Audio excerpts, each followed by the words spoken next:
There is a truth that has remained hidden from humanity for millennia, protected by ancient masters and only recently validated by modern quantum science. This truth reveals that we are not merely passive observers of reality. We are its ultimate architects. The supreme law of manifestation unveils the secret code that separates those who live at the mercy of circumstances from those who command their own universe. Through a transformative journey that blends cutting-edge neuroscience, quantum physics, and ancient wisdom, you will discover that there is a tipping point, a decisive moment where everything changes. After that, the universe has no choice but to obey your commands. This is not just another book about positive thinking or visualization. It is the definitive manual for accessing your supreme creative power, where you will learn to transcend the limitations of three-dimensional reality and operate from the pure quantum field, the place where miracles are not exceptions, but the natural rule of existence. Prepare to discover your true supernatural nature and step into your role as the conscious creator of your reality. Chapter 1. The Awakening of the Sleeping Creator. Discovering your true identity as the architect of reality. What if everything you've been told about your limitations is a lie? This morning, you woke up the same person you were yesterday. You looked in the mirror and saw the same face, felt the same emotions, thought the same thoughts, and probably complained about the same problems. But what if I told you that this familiar version of yourself is nothing more than an elaborate illusion? What if the real you, the authentic, unlimited you, has been sleeping your entire life, waiting for this exact moment to awaken? The truth is, you are not who you think you are. You are not your job title, your bank account, your relationship status, or even your current circumstances. You are not the collection of memories that define your past, or the fears that limit your future. You are something far more magnificent, far more powerful than you have ever dared to imagine. You are a creator, not in some metaphorical feel-good sense, but in the most literal, scientific sense possible. You are a conscious being with the innate ability to collapse infinite quantum possibilities into physical reality through the sheer power of your focused awareness. You are the architect of your own existence, the author of your life story, and the director of your personal universe. But here's the problem.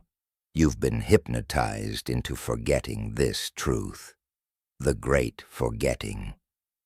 Since the moment you were born, you've been programmed to believe you are small, limited, and powerless. Your family, well-meaning as they were, taught you to be realistic. Your teachers showed you to color inside the lines. Society convinced you to follow the rules, get in line, and accept what you're given. The media bombarded you with stories of lack, limitation, and fear until you began to believe that struggle is normal and miracles are reserved for other people. This programming runs so deep that most people never question it. They accept their limitations as facts of life rather than temporary conditions of consciousness.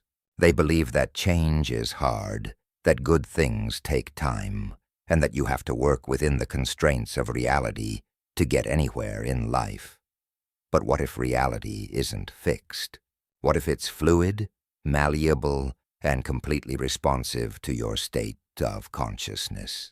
Modern quantum physics has proven what ancient mystics have known for millennia. The observer and the observed are intimately connected. The very act of observation collapses infinite possibilities into a single, measurable reality. This means that consciousness isn't just aware of reality. Consciousness literally creates reality. When quantum physicists first discovered this phenomenon, they were shocked. How could mere observation affect the behavior of subatomic particles? How could consciousness influence matter at the most fundamental level. Yet study after study confirmed the same impossible truth. The universe is not objective and independent of the observer. It is subjective and completely dependent on who is doing the observing. The Awakening Protocol Doctor. Sarah Chen was a successful neurosurgeon who had everything she thought she wanted: a prestigious career, a beautiful home, and social recognition. Yet every morning she felt an inexplicable emptiness, as if she were living someone else's life. The medications she prescribed to others, she now needed herself just to sleep at night. Her relationships were failing, her health was declining, and despite all her achievements, she felt more lost than ever. One evening, after another 16-hour surgery, Sarah found herself standing on her apartment balcony, looking out at the city lights and asking the universe a desperate question. Is this all there is? What happened next changed everything. As she stood there in that moment of total surrender, something shifted in her consciousness. For the first time in years, her mind became completely still. In that stillness, she felt a presence, not external, but arising from the deepest part of her being. It was as if she were meeting herself for the first time. In that moment of pure presence, Sarah realized that the person she had been identifying with, the successful doctor, the overachiever, the woman who had to be perfect, was just a character she had been playing.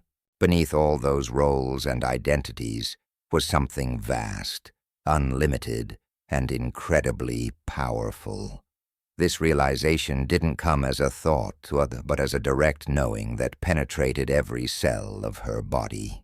She understood, without a shadow of doubt, that she was not a victim of her circumstances, but the creator of them. Every condition in her life, from her stress to her success, from her loneliness to her achievements, had been generated by her own consciousness, operating below the level of her awareness. But more importantly, she realized that if she had unconsciously created a life that felt empty and limited, she could consciously create a life that felt full and unlimited. The science of consciousness creation, what Sarah experienced that night, aligns perfectly with what neuroscience tells us about the relationship between consciousness and reality. When we operate from our habitual unconscious patterns, we literally become addicted to the emotions and thoughts that keep us trapped in familiar experiences. Every time you think the same thoughts, you fire the same neural networks in your brain. Every time you feel the same emotions, you condition your body to expect and crave those same chemical cocktails. Over time, your thoughts and feelings become so automatic that you stop consciously choosing them. They choose you. This is why most people recreate the same experiences over and over again. They wake up as the same person, think the same thoughts, feel the same emotions, and make the same choices, which lead to the same experiences, which generate the same thoughts and emotions. They become trapped in an endless loop of unconscious creation. But when you truly awaken to your nature as a conscious creator, everything changes. Instead of being a victim of your unconscious patterns, you become the director of your conscious choices. Instead of reacting to life from the memories of the past, you begin responding to life from the possibilities of the future. The transformation isn't just psychological, it's biological. When you consistently think new thoughts and feel new emotions, you literally rewire your brain and recondition your body. Your genes begin expressing differently, your cells start regenerating more efficiently, and your entire biology shifts to support your new level of consciousness. Breaking the trance of ordinary. Most people live their entire lives in what I call the trance of ordinary. They accept that life is supposed to be a struggle, that good things are scarce, and that extraordinary experiences are reserved for extraordinary people. They've been conditioned to believe that the physical world is more real than the quantum field, that matter is more powerful than mind, and that they are separate from the very universe they're trying to influence. This trance is so pervasive that even when people are introduced to concepts like manifestation or the law of attraction, they approach them from the same limited mindset that created their problems in the first place. They try to use their thoughts to manipulate matter, to use their personal will to force outcomes, to use techniques and strategies to get what they want. But true creation doesn't work this way. True creation happens when you stop trying to get something from the universe and start becoming someone who naturally magnetizes what you desire. It happens when you stop operating from lack and limitation and start operating from wholeness and possibility. The secret that separates the truly awakened from those still struggling is this: you don't manifest things. You manifest from states of being. You don't attract what you want. You become what you want, and then witness it appearing in your reality. The identity shift Sarah's life began transforming immediately after her awakening experience. Within weeks, she found herself making different choices, eating differently, moving her body differently, even speaking differently. She started saying no to commitments that drained her energy, and yes to opportunities that excited her soul. She began meditating daily, not as another item on her to-do list, but as a way of communing with the infinite intelligence that she now knew herself to be. In these meditations, she would often receive insights about her patients that went far beyond her medical training, intuitive knowings about their emotional states, their family dynamics, even their spiritual needs. Her colleagues noticed the change. Her patients felt it. Her surgery outcomes improved dramatically, not because she had learned new techniques, but because she was operating from a completely different level of consciousness. She had stopped being a doctor who occasionally accessed intuition and had become an intuitive being who happened to practice medicine.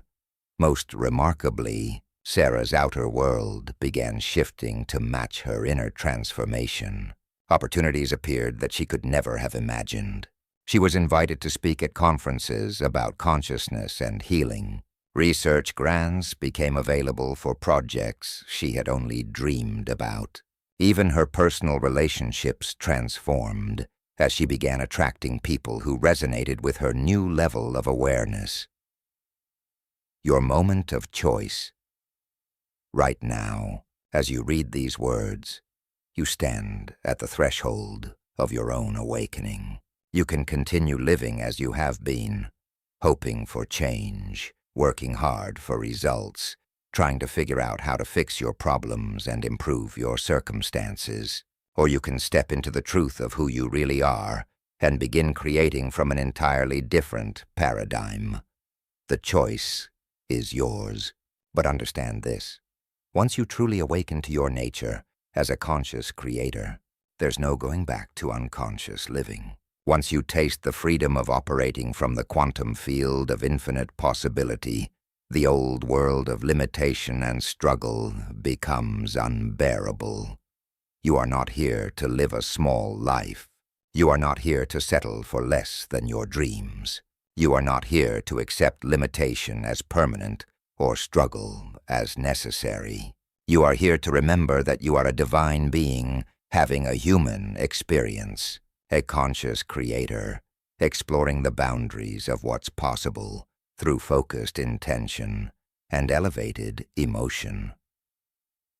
The universe has been waiting for you to wake up. It has been preparing perfect opportunities, orchestrating synchronicities, and aligning circumstances for the moment when you would finally remember who you are and claim your power as the architect of your own reality. That moment is now. Your awakening begins with the next breath you take as a conscious creator rather than an unconscious victim. Your transformation starts with the next thought. You think as an unlimited being rather than a limited human. The sleeping creator within you is stirring. The question is, will you fully awaken, or will you roll over and go back to sleep? The universe is listening. Your new life is waiting, and everything you've ever dreamed of is possible when you finally remember that you are not in the universe. You are the universe expressing itself through the magnificent vehicle of your consciousness. Welcome to your awakening. Welcome to your power. Welcome to the truth of who you have always been and who you are now choosing to become. Chapter 2. The illusion of separation or the perception of duality keeps you imprisoned in limitation. The greatest prison is the one you cannot see. Every morning, billions of people wake up and experience the same fundamental illusion. They believe they are separate from the very universe they're trying to change. They look around and see themselves as isolated individuals, surrounded by a world of other separate things, other people, objects, circumstances, and challenges that exist out there, independent of their consciousness. This perception of separation is so ingrained in human experience that questioning it seems absurd. Of course, you're separate from your neighbor, your job, your bank account, and your health condition. Of course, the world exists independently of your thoughts and feelings. Of course, you have to work within external constraints and navigate around obstacles that have nothing to do with your state of consciousness. But what if this entire perception is the very thing that keeps you trapped in limitation? What if the belief in separation is not a fundamental truth about reality, but a learned illusion that imprisons you in experiences you never consciously chose? The most profound shift in human consciousness occurs when you realize that separation is not real. It's simply how unawakened consciousness perceives unity. The architecture of illusion Marcus Rodriguez had built what anyone would consider a successful life. At 42, he owned a thriving construction company, had a beautiful family, and lived in the kind of house he used to only dream about. Yet every night, he found himself lying awake, gripped by an anxiety he couldn't name. Despite all his achievements, he felt like he was constantly fighting against forces beyond his control. The economy threatened his business. His competitors seemed to always be one step ahead. His employees required constant management. His family needed more attention than he could give. His health was declining from stress, no matter how hard he worked, how much he planned, or how carefully he strategized. Life felt like an endless battle against circumstances that seemed determined to undermine his efforts. Marcus believed he was experiencing what everyone experiences, the natural struggle of an individual trying to succeed in a challenging world. He thought his stress was normal, his obstacles were external, and his limitations were simply facts of life that he had to work around. He had no idea that every challenge he faced was a mirror reflection of his own consciousness, projected outward and then experienced as if it were separate from him. One evening, after another frustrating day of putting out fires in his business, Marcus attended a lecture on consciousness and reality creation. The speaker made a statement that stopped him cold. You are not struggling against the world. You are struggling against yourself. Every external challenge is an internal conflict made visible. For the first time in his life, Marcus considered the possibility that his experience of separation might be creating the very problems he was trying to solve. The quantum truth of unity. Modern quantum physics has shattered the classical notion of separation in ways that most people haven't fully grasped.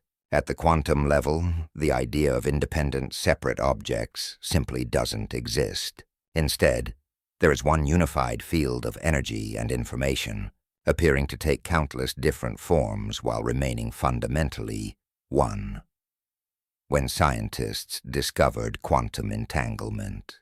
They found that particles could be instantly connected across vast distances, with changes to one particle immediately affecting another, regardless of the space between them.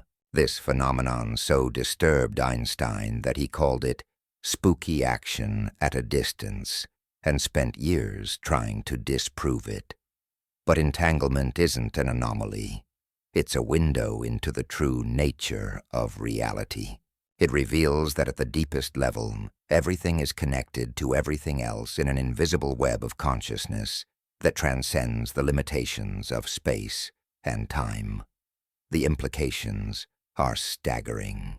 If everything is connected at the quantum level, then the separation you experience between yourself and your circumstances is not a fundamental truth. It's a perceptual limitation.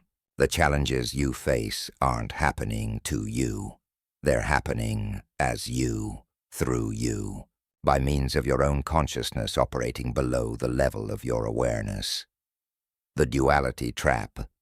Perception of separation creates what ancient traditions called the world of duality, a realm of experience where everything exists in opposing pairs, good and bad, success and failure, abundance and lack, health and sickness, love and fear. In this dualistic perception, you believe you are on one side of these polarities.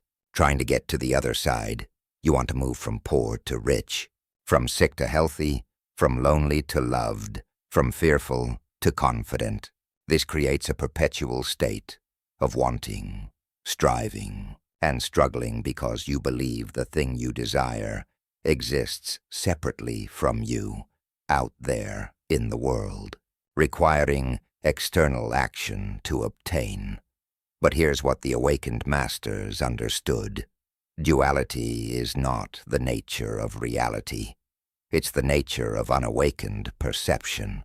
When consciousness is fragmented, it sees fragmentation everywhere. When consciousness is unified, it recognizes the underlying wholeness that was always present, but temporarily obscured. Marcus began to experiment with this understanding. Instead of seeing his business challenges as external problems requiring external solutions, he started asking different questions. What in my consciousness is creating this experience? What belief or emotion am I holding that's manifesting as this obstacle? How is this challenge serving my evolution? At first, the idea felt absurd. How could his consciousness be creating his competitors' aggressive tactics? How could his inner state be influencing his employees' performance?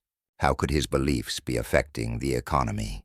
But as he began to honestly examine his inner world, Marcus discovered something remarkable. Every external challenge corresponded to an internal conflict. His fear of not having enough was creating experiences of scarcity. His belief that business was inherently stressful was generating stressful situations. His unconscious assumption that people couldn't be trusted was attracting untrustworthy circumstances. The mirror of consciousness. The universe operates like a perfect mirror, reflecting back to you the exact vibrational frequency of your consciousness. But this mirror doesn't reflect your hopes, your wishes, or even your conscious thoughts. It reflects your dominant state of being, your unconscious beliefs, and your habitual emotional patterns. Most people don't realize they're looking in a mirror. They think they're looking at an objective reality that exists independently of their consciousness. So when they see something they don't like in their reflection, they try to change the mirror instead of changing themselves. Imagine standing in front of a mirror, seeing a frown on your face, and trying to make the reflection smile by pushing up the corners of the mouth in the mirror. No matter how hard you push, the reflection won't change until you change your actual expression. Yet this is exactly how most people approach life. They try to change their external circumstances without changing the consciousness that's creating those circumstances, when you truly understand that your external world is a reflection of your internal world, everything changes. You stop trying to manipulate effects and start transforming causes. You stop reacting to circumstances and start responding from consciousness. You stop being a victim of your experience and start being the author of your experience, breaking the spell of otherness. Dr. Elena Vasquez was a psychologist who specialized in relationship therapy. For years, she had been helping couples resolve their conflicts by teaching them better communication techniques, boundary setting, and conflict resolution skills. While these approaches sometimes provided temporary relief, she noticed that the same fundamental patterns kept repeating in different forms. One day, while working with a particularly challenging couple, Elena had an insight that transformed not only her practice, but her entire understanding of human relationships. She realized that what she had been calling relationship problems were actually consciousness problems projected onto the relationship. Dynamic thought each partner was seeing in the other exactly what they couldn't accept in themselves.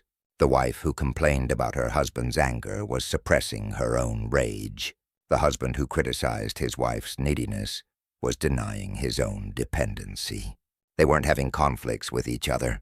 They were having conflicts with disowned parts of themselves that they were seeing reflected in their partner. Elena began working with couples from this new understanding. Instead of trying to change how they related to each other, she helped them recognize how their external relationship was mirroring their internal relationship with themselves. The results were extraordinary. When people stopped trying to change their partner and started integrating the disowned parts of themselves that they were projecting onto their partner, their relationships transformed automatically.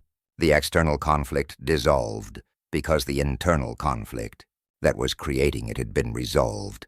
The technology of projection is one of the most sophisticated technologies of unconscious consciousness. It allows you to experience parts of yourself that you've rejected, denied, or disowned by seeing them reflected in other people and circumstances. If you have an unconscious belief that you're not worthy of love, you'll attract relationships that confirm this belief. If you have hidden anger that you've never acknowledged, you'll magnetize angry people and situations into your life. If you secretly believe that life is unfair, you'll create experiences of injustice. This isn't punishment. It's actually a profound gift. Your consciousness is trying to show you what needs to be healed, integrated, and transformed. Every challenging person in your life is a teacher. Every difficult circumstance is a classroom. Every obstacle is an opportunity to reclaim a disowned part of yourself and become more whole. But most people miss this gift because they're so convinced that the problem is out there.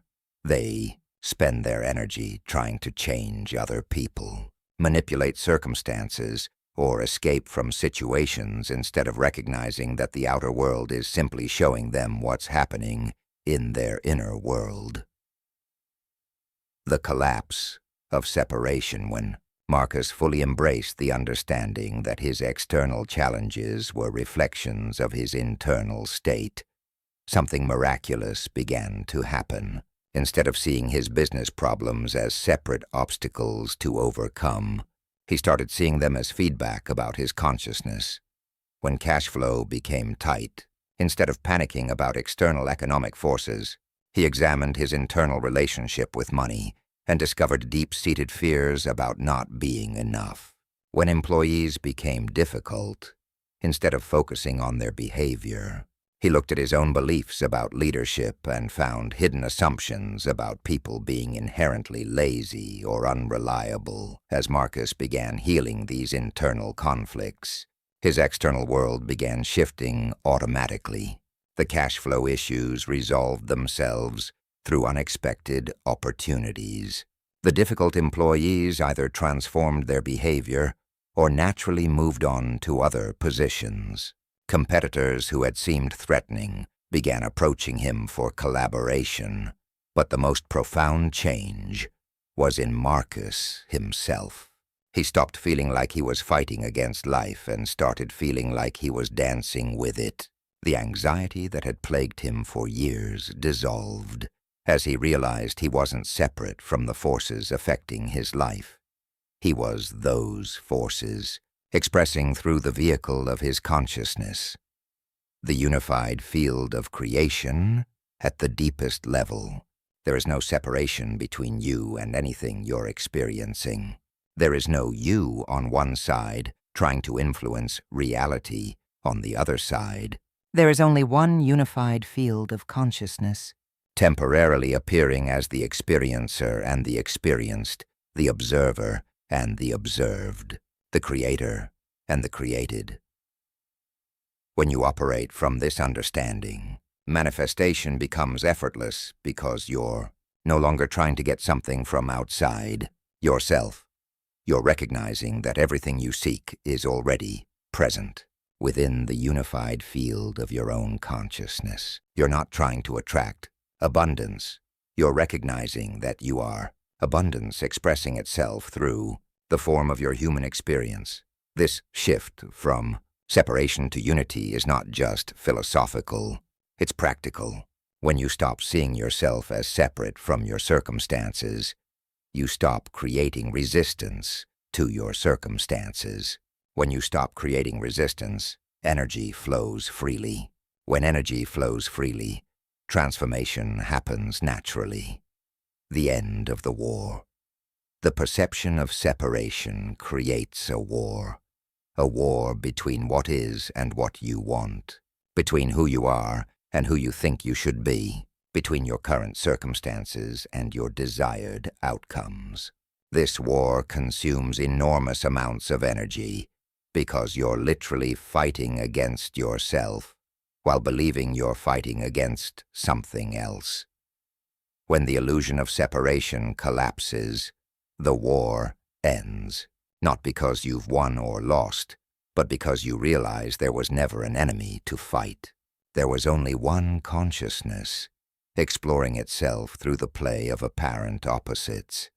This doesn't mean you become passive or stop creating change. It means you stop creating change through struggle and start creating change through alignment. Instead of fighting against what you don't want, you become what you do want. Instead of resisting your current circumstances, you transform them from the inside out. The universe has been waiting for you to end the war. It has been offering you countless opportunities to recognize that you are not separate from it. You are it, experiencing itself through the magnificent vehicle of your individual consciousness. The moment you truly get this, everything changes. The moment you stop trying to influence the universe and start recognizing yourself as the universe, you access the unlimited power that has always been yours but was temporarily obscured by the illusion of separation. You are not in the universe. You are not separate from the universe. You are the universe, awakening to itself through the unique perspective of your consciousness. And when the universe wakes up to itself, it has unlimited power to transform its own experience. This is your invitation to end the war, collapse the illusion, and step into the unified field of creation, where miracles are not extraordinary events.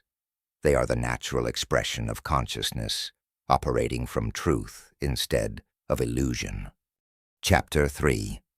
The Quantum Field. Your supreme kingdom, entering the dimension where all possibilities coexist.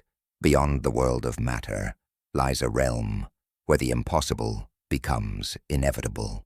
Right now, as you read these words, you exist simultaneously in two realities. The first is the familiar three-dimensional world of form, the physical realm where your body sits, where objects occupy space, and where time moves in a linear progression from past to future.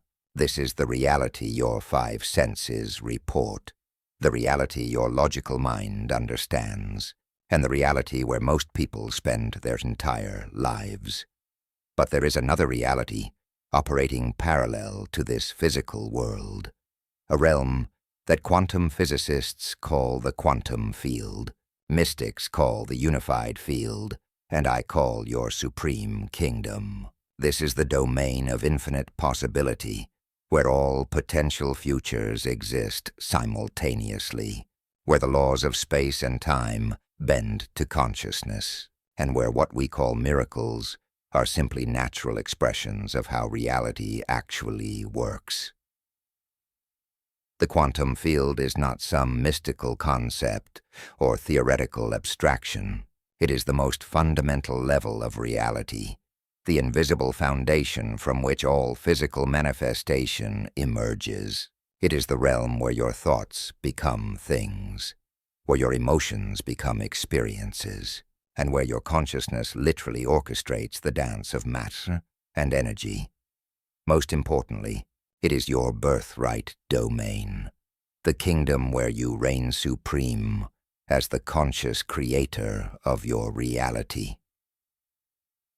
The discovery that changed everything, Dr. David Liu was a Harvard-trained physicist who spent the first 20 years of his career studying the behavior of subatomic particles in linear accelerators. Like most scientists of his generation, he approached quantum mechanics as an interesting intellectual puzzle, a set of mathematical equations that described the strange behavior of matter at the smallest scales. Everything changed during an experiment in 2018. David was studying the famous double-slit experiment, where a single photon of light somehow passes through two separate openings simultaneously, creating an interference pattern that should be impossible if light consisted of discrete particles traveling through space.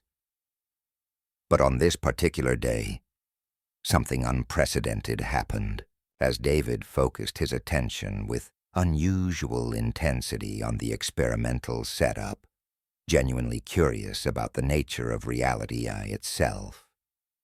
The interference pattern began to shift in real time. The more focused his attention became, the more pronounced the changes appeared. Initially, David assumed there was a flaw in his equipment, but after running hundreds of identical experiments, he had to face an impossible conclusion. His consciousness was directly influencing the behavior of subatomic particles. Not his equipment, not his measurement tools, but his consciousness itself was causing matter to behave differently. This discovery shattered David's materialist worldview. If consciousness could influence matter at the quantum level, then consciousness wasn't just an emergent property of complex matter.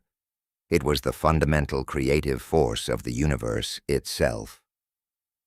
I realized, David later wrote, that I had been studying the wrong thing my entire career. I thought I was studying particles, but I was actually studying the effects of consciousness. The quantum field isn't separate from awareness. It is awareness itself, appearing as physical reality. The architecture of infinite possibility, the quantum field operates by completely different laws than the physical world. In three-dimensional reality, things exist in specific locations at specific times. An object is either here or there, now or then, this or that. But in the quantum field, all possibilities exist simultaneously in what physicists call a state of superposition. Imagine a coin that is simultaneously heads and tails until someone observes it. In the quantum realm, this isn't a metaphor. It's exactly how reality works. Every potential outcome of every possible situation exists as pure possibility until consciousness collapses these infinite possibilities into a single, specific experience. This means that right now, in the quantum field, there exists a version of your life where you are perfectly healthy, abundantly wealthy, deeply loved, creatively fulfilled, and spiritually awakened. There also exists every possible variation of these states, including versions where your dreams have manifested in ways you haven't even imagined yet. All of these possibilities are equally real in the quantum field. The question isn't whether your desired reality exists. It does. The question is, which possibility will your consciousness select and collapse into physical experience, the observer effect, your supreme power? The most revolutionary discovery in quantum physics is known as the observer effect, the finding that the very act of observation determines what becomes real. When scientists observe a quantum particle, they find a particle. When they observe a wave, they find a wave. The consciousness of the observer literally determines what form reality takes.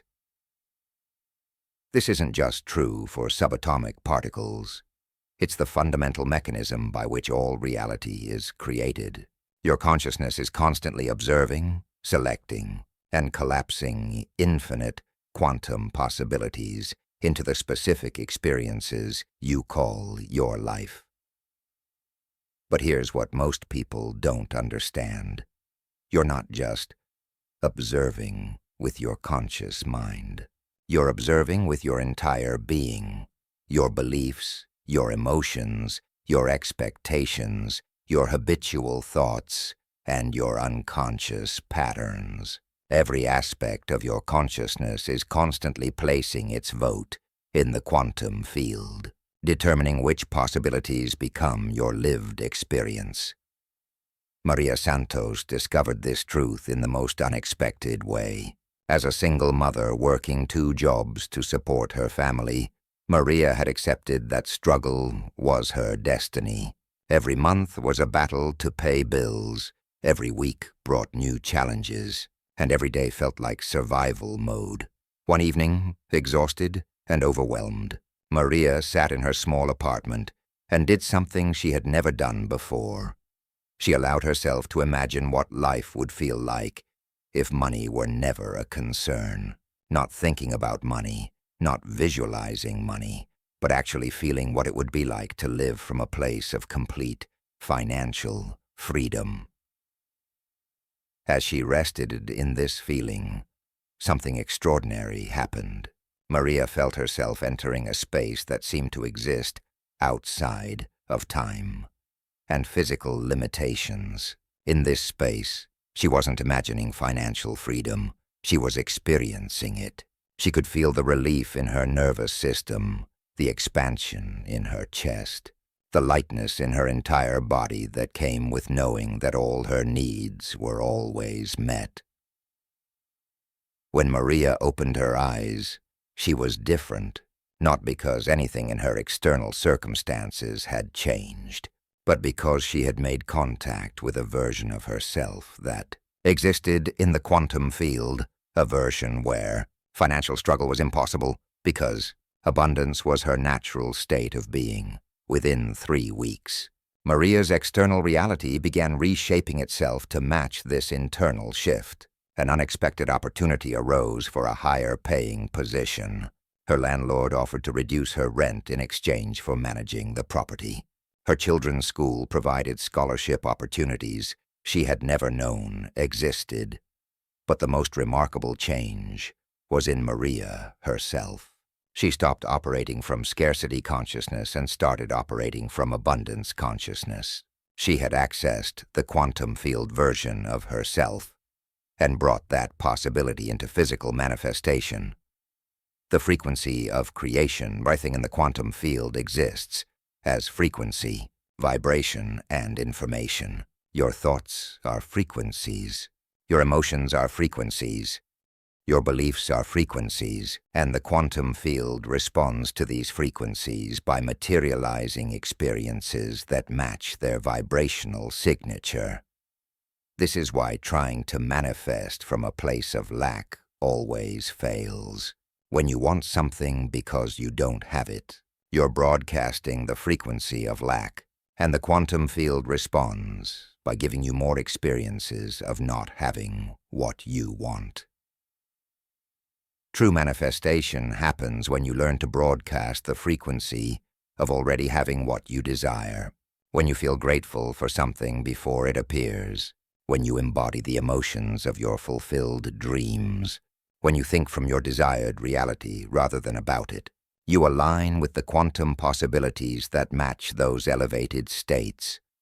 The quantum field doesn't hear your words or analyze your thoughts. It reads your frequency, and your frequency is determined not by what you say you want, but by who you're being in each moment. Navigating the invisible realm, learning to operate in the quantum field, requires developing new senses beyond the physical five. You must learn to perceive with your intuition, to navigate by feeling, and to trust information that comes from pure knowing rather than logical deduction. Dr. Yuki Tanaka, a molecular biologist from Tokyo, discovered this when her groundbreaking research led her into territories that mainstream science couldn't explain. While studying the effects of intention on cellular regeneration, Yuki found that cells responded differently when she held different emotional states while conducting her experiments. At first, I thought this was terrible science, Yuki recalls. I was trained to believe that the researcher's emotional state should have no impact on objective biological processes. But the data was undeniable. Cells literally changed their behavior based on my internal state. This led Yuki to explore meditation practices that allowed her to consciously enter the quantum field of pure possibility. In these expanded states of consciousness, she began receiving insights about cellular function that went far beyond her academic training. I realized, she explains, that consciousness and biology aren't separate fields of study. They're two aspects of the same phenomenon. When I learned to access the quantum field, I could communicate directly with cellular intelligence and understand biological processes from the inside out. Yuki's research, published in several peer-reviewed journals, demonstrates that consciousness can influence biological systems in ways that classical science cannot explain. Her work bridges the gap between mystical experience and scientific validation, showing that operating from the quantum field produces measurable results in the physical world. The collapse into form the moment you make a decision in the quantum field. Not just a mental decision, but a choice that engages your entire being. The infinite possibilities collapse into a specific timeline of manifestation. This collapse happens instantaneously in the quantum realm, but it may take time to unfold in the three-dimensional world. This is why patience and trust are essential qualities for quantum creators. When you make a quantum choice, you've already determined the outcome. The manifestation process is simply the universe rearranging itself to bring your quantum decision into physical form. Think of it like ordering something online. The moment you click purchase, the transaction is complete in the digital realm. The item is yours, even though it may take days or weeks to arrive at your door. Similarly, when you make a quantum choice, the manifestation is complete in the field of possibility, even though it may take time to materialize in your physical experience. The key is maintaining the emotional signature of already having what you've chosen, rather than slipping back into the frequency of wanting or needing it. Every time you return to the feeling of lack, you're essentially canceling your quantum order and placing a new order for more lack. Becoming a quantum being operating from the quantum field requires a fundamental shift in identity. You must stop seeing yourself as a physical being having occasional spiritual experiences and start recognizing yourself as a quantum being having a temporary physical experience. This shift changes everything. Instead of being limited by physical circumstances, you become empowered by quantum possibilities. Instead of trying to change things at the level of form, you transform them at the level of frequency. Instead of working within the constraints of linear time, you operate from the eternal now where all possibilities exist simultaneously. James Morrison, a former Wall Street executive, made this transition after a heart attack, forced him to question everything he believed about success and fulfillment. During his recovery, James began exploring meditation and consciousness practices that introduced him to the quantum field. I spent 30 years trying to force outcomes through sheer will and hard work. James reflects. I was exhausted, stressed, and despite all my achievements, I felt empty inside. When I learned to operate from the quantum field, everything became effortless. I stopped pushing against life and started flowing with it. James discovered that by aligning with quantum possibilities, rather than fighting against physical limitations, he could create results that surpassed anything he had achieved through traditional methods.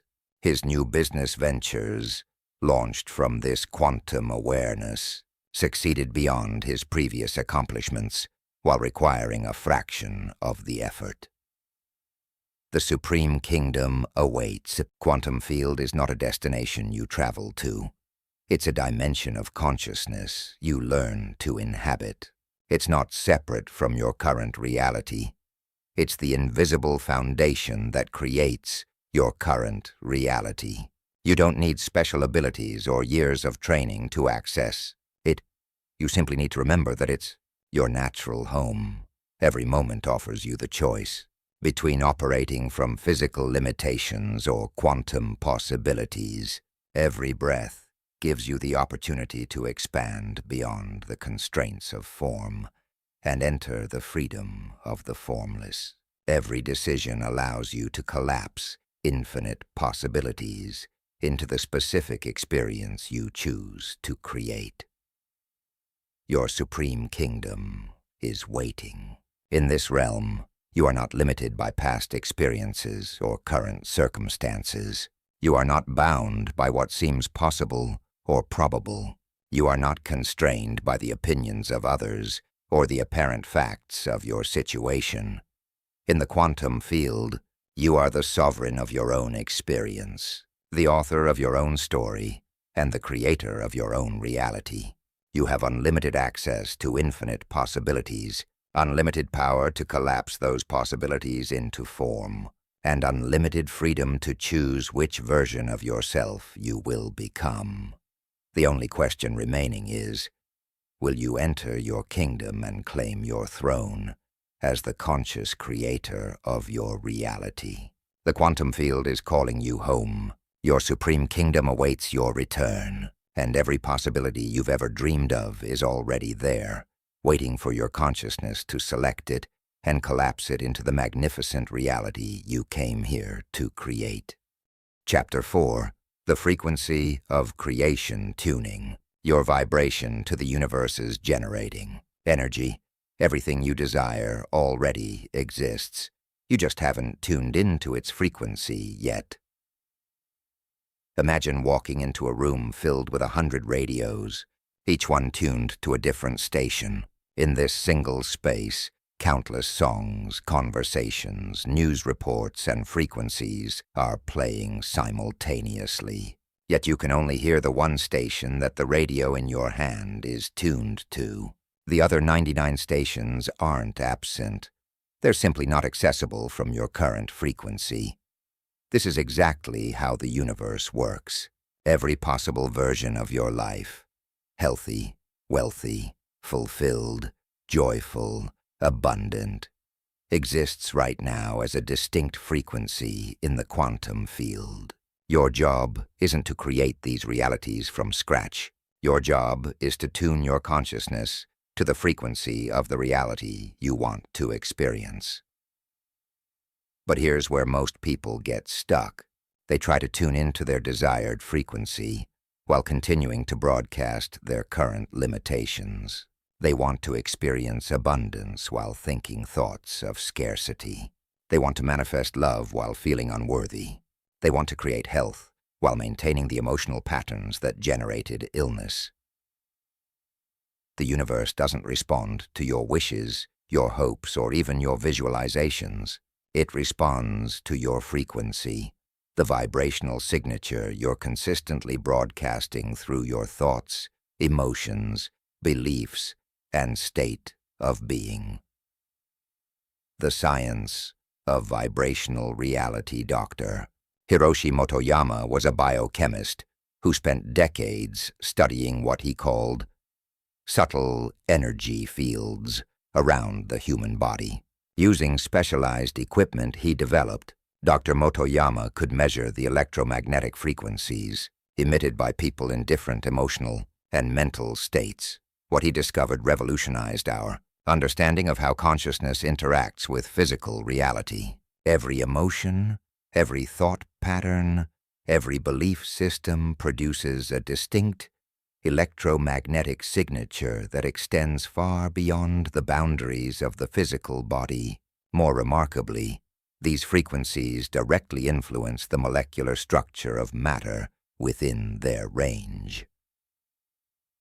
In one groundbreaking experiment, Dr. Motoyama asked participants to hold clear intentions while focusing on water samples. Using spectral analysis, he found that the molecular structure of the water changed in measurable ways depending on the emotional and mental frequency of the person holding the intention. We discovered, Dr. Motoyama wrote in his research notes, that consciousness doesn't just observe reality.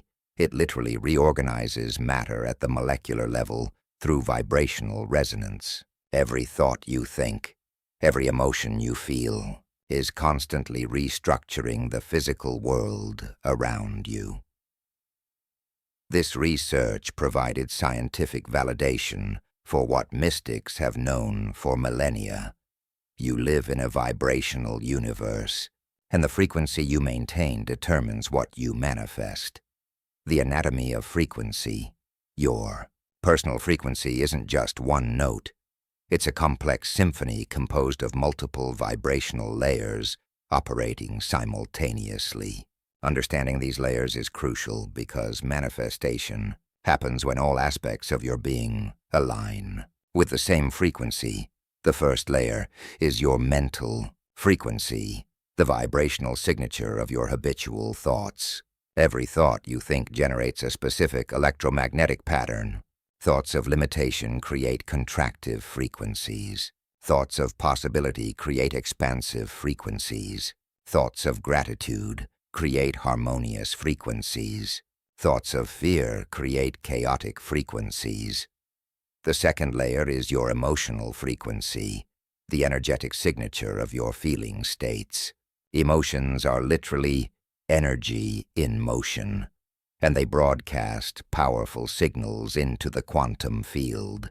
Joy vibrates at a different frequency than sadness. Love resonates differently than fear. Excitement generates a different electromagnetic signature than anxiety. The third layer is your belief frequency, the vibrational patterns of your unconscious programming. Your beliefs operate like background software, constantly running frequency programs that either support or sabotage your conscious intentions. If you consciously want abundance but unconsciously believe you don't deserve it, these conflicting frequencies create interference patterns that prevent clear manifestation. The fourth layer is your identity frequency, the vibrational signature of who you believe yourself to be. This is the deepest and most powerful frequency because it determines what you consider possible or impossible for someone like you. Change your identity frequency, and every other frequency automatically shifts to match it. The resonance principle. Isabella Romano was a talented musician who had struggled for years to build a successful career. Despite her exceptional abilities, she found herself constantly performing in small venues for minimal pay, while watching less skilled musicians achieve the recognition she dreamed of. Isabella believed she was doing everything right, practicing diligently, networking actively, and promoting herself consistently. But she couldn't understand why her efforts weren't translating into the success she desired. The breakthrough came when Isabella learned about frequency resonance. She realized that while she was consciously wanting success, she was unconsciously broadcasting the frequency of struggle, lack, and unworthiness. Her mental frequency was filled with thoughts about how hard the music industry was. Her emotional frequency was dominated by frustration and disappointment. Her belief frequency was programmed with stories about starving artists. Her identity frequency was locked into being someone who had to fight for every opportunity. I was like a radio trying to receive classical music while being tuned to a talk show station. Isabella later explained, no matter how much I wanted to hear beautiful music, I could only receive what matched my frequency. Isabella began a systematic process of frequency alignment. Instead of thinking about how difficult her career was, she started thinking thoughts that matched the frequency of a successful musician. Instead of feeling frustrated about her current circumstances, she practiced feeling the emotions she would experience as an accomplished artist. Instead of believing that success was scarce, she reprogrammed her beliefs to match abundance consciousness. Instead of identifying as a struggling musician, she began identifying as someone who naturally attracted opportunities and recognition. The results were dramatic and swift. Within 2 months, Isabella received 3 major performance opportunities that had seemed impossible before. A record label approached her about a recording contract. A documentary filmmaker wanted to feature her story. Most importantly, the entire energy around her career shifted from struggle to flow. I finally understood, Isabella reflects, that I wasn't trying to get something from the universe. I was trying to become someone who naturally received what I desired. When my frequency matched my dreams had no choice but to manifest. The frequency of limitation. Most people unknowingly broadcast the frequency of limitation thousands of times per day. They wake up thinking about their problems, feel stressed about their circumstances, believe that change is difficult, and identify with their current limitations. This creates a powerful vibrational field that magnetizes more experiences of limitation. The frequency of limitation has distinct characteristics. Mental patterns. I can't afford this. This is too hard. People like me don't get opportunities like that. I'm not good enough. Maybe someday, but not now. Emotional patterns. Worry, anxiety, frustration, disappointment, resignation, envy, resentment, and fear. Belief patterns. Life is hard. Good things are scarce. You have to work hard for everything. Change takes time. I'm not lucky. Success is for other people. Identity patterns. I'm not the type of person who I've never been good at. My family is. People from my background don't. These patterns create what I call limitation loops. Self-reinforcing cycles where your frequency attracts experiences that confirm your limitations, which strengthen your limiting beliefs, which amplify your limiting frequency. The frequency of creation. The frequency of creation operates from completely different vibrational patterns. When you align with this frequency, you stop trying to get what you want and start being what you want. You stop hoping for change and start embodying change. You stop believing in limitation and start knowing your unlimited nature. The frequency of creation has its own distinct characteristics, mental patterns. This is already happening. I am exactly where I need to be. Everything is always working out for me. I trust the process, Miracles are natural for me.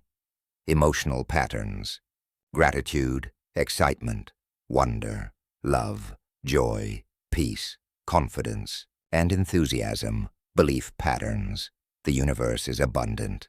I am worthy of all good things. Change happens instantly. Everything serves my highest good.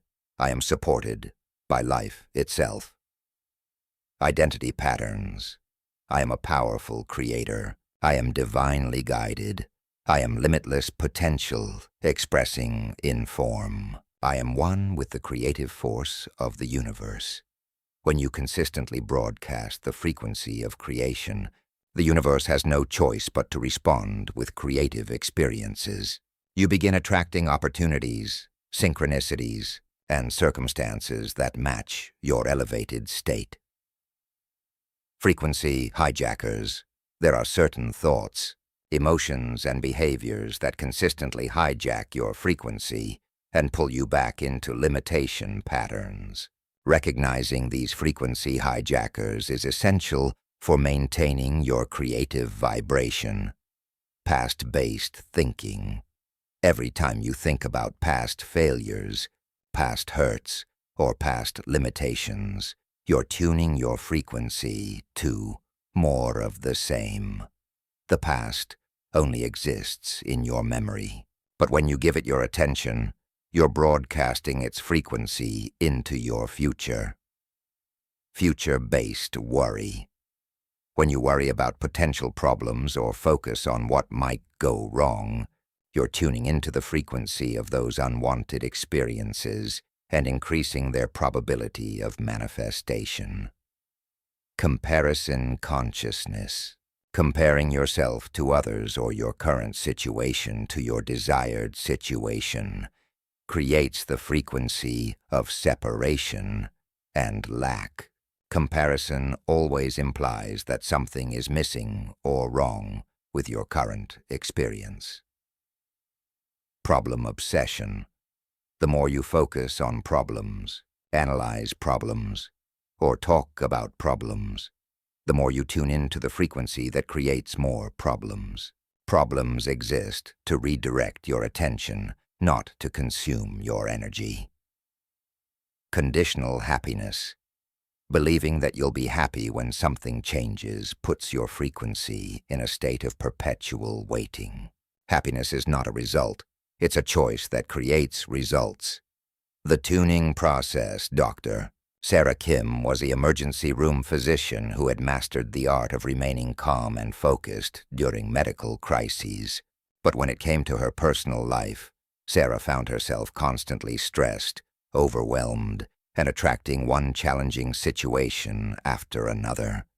The irony wasn't lost on her. At work, she could maintain perfect clarity and composure while dealing with life-and-death situations. At home, she would panic about minor inconveniences and create drama from simple circumstances. Sarah realized that she had unconsciously learned to tune into the frequency of crisis and emergency. Her nervous system was addicted to stress hormones, and her consciousness was programmed to expect problems. Even in peaceful moments, she would unconsciously create tension to match her habitual frequency. I was like a tuning fork that only knew how to vibrate at the frequency of crisis, Sarah explains. I had become so good at handling emergencies that I was unconsciously creating emergencies to handle. Sarah began practicing what she called frequency hygiene, deliberately tuning her consciousness to match the experiences she wanted to create rather than the experiences she was used to managing. Each morning, before checking her phone or engaging with external circumstances, Sarah would spend 20 minutes consciously tuning into the frequency of peace, joy, and abundance. She would feel these emotions in her body, think thoughts that matched these states, and imagine her day unfolding from this elevated frequency throughout the day. Whenever she noticed her frequency dropping into familiar stress patterns, Sarah would pause and ask herself, what frequency am I broadcasting right now? What experience am I magnetizing with this state? What frequency would I rather embody? This simple practice transformed Sarah's life dramatically. Her relationships became more harmonious, her finances improved, her health enhanced, and even her work became more fulfilling. Most remarkably, she found that medical emergencies at the hospital resolved more easily when she maintained her elevated frequency, as if her state of consciousness was influencing the healing process itself. The amplification effect. When you consistently maintain an elevated frequency, something remarkable happens. The universe begins amplifying your signal. Opportunities, resources, and synchronicities start appearing with increasing frequency and magnitude. This isn't coincidence. It's the natural result of vibrational alignment. Think of it like a radio tower. The stronger and clearer your signal, the farther it broadcasts, and the more receivers can tune into it. When you broadcast the frequency of abundance, success, love, or health with consistency and clarity, you begin attracting people, circumstances, and opportunities that resonate with that same frequency. This amplification effect explains why some people seem to have all the luck, while others struggle despite working hard. It's not about luck, it's about frequency. Those who consistently broadcast elevated frequencies naturally magnetize elevated experiences. Becoming a frequency master. Mastering frequency isn't about positive thinking or emotional suppression. It's about conscious alignment, deliberately choosing thoughts, emotions, beliefs, and identity patterns that match the reality you want to create. This requires moment-to-moment awareness of your vibrational state. It means catching yourself when you slip into limitation frequencies and consciously choosing to realign with creation frequencies. It means treating your consciousness like a precious instrument that needs to be kept in perfect tune. The masters of manifestation understand that everything is frequency. Frequency is everything, and you are the conductor of your own vibrational symphony. When you learn to consciously orchestrate your mental, emotional belief and identity frequencies, you gain the power to manifest any reality you choose. Your desired life isn't somewhere in the future waiting for you to work hard enough to deserve it. It exists right now as a specific frequency in the quantum field. The moment you align with that frequency, not just mentally, but with your entire being, that reality begins collapsing into your physical experience. The universe is a vast radio station broadcasting infinite frequencies of possibility. The life you've been dreaming of is already playing. The only question is, will you tune in and receive what's already yours? Your frequency is your power. Your vibration is your vote, and every moment offers you the opportunity to tune in to the frequency of the life you came here to create. The universe is listening to your signal. What frequency are you broadcasting? Chapter 5. The Power of Total Presence Mastering. The present moment as portal to the extraordinary. Present moment is not just where life happens. It's where life is created. Most people live everywhere except where they actually are. Their minds replay yesterday's conversations, rehearse tomorrow's presentations, worry about next month's bills, or dream about next year's vacations. They eat breakfast while thinking about dinner, drive to work while planning the weekend, and fall asleep reviewing the day's mistakes. This scattered attention isn't just inefficient. It's the primary reason why most people feel powerless to change their lives. When your consciousness is fragmented across past regrets and future anxieties, you have no energy available for present moment creation. You become a victim of circumstances because you're never fully present enough to consciously direct those circumstances. But when you learn to gather all of your consciousness into this eternal now, something miraculous happens. You access the same creative force that spins planets, grows forests, and beats your heart. You tap into the infinite intelligence that orchestrates a universe of impossible complexity with effortless precision. The present moment isn't just a slice of time between past and future. It's the only point where the quantum field intersects with physical reality. It's the sacred space where consciousness meets matter, where possibility becomes actuality, and where you transform from a passive observer of life to the active creator of your experience. The neuroscience of now Dr. Rachel Pearson was a neuroscientist studying attention disorders when she made a discovery that changed her understanding of consciousness itself. While monitoring brain activity in patients with severe ADHD, she noticed something remarkable.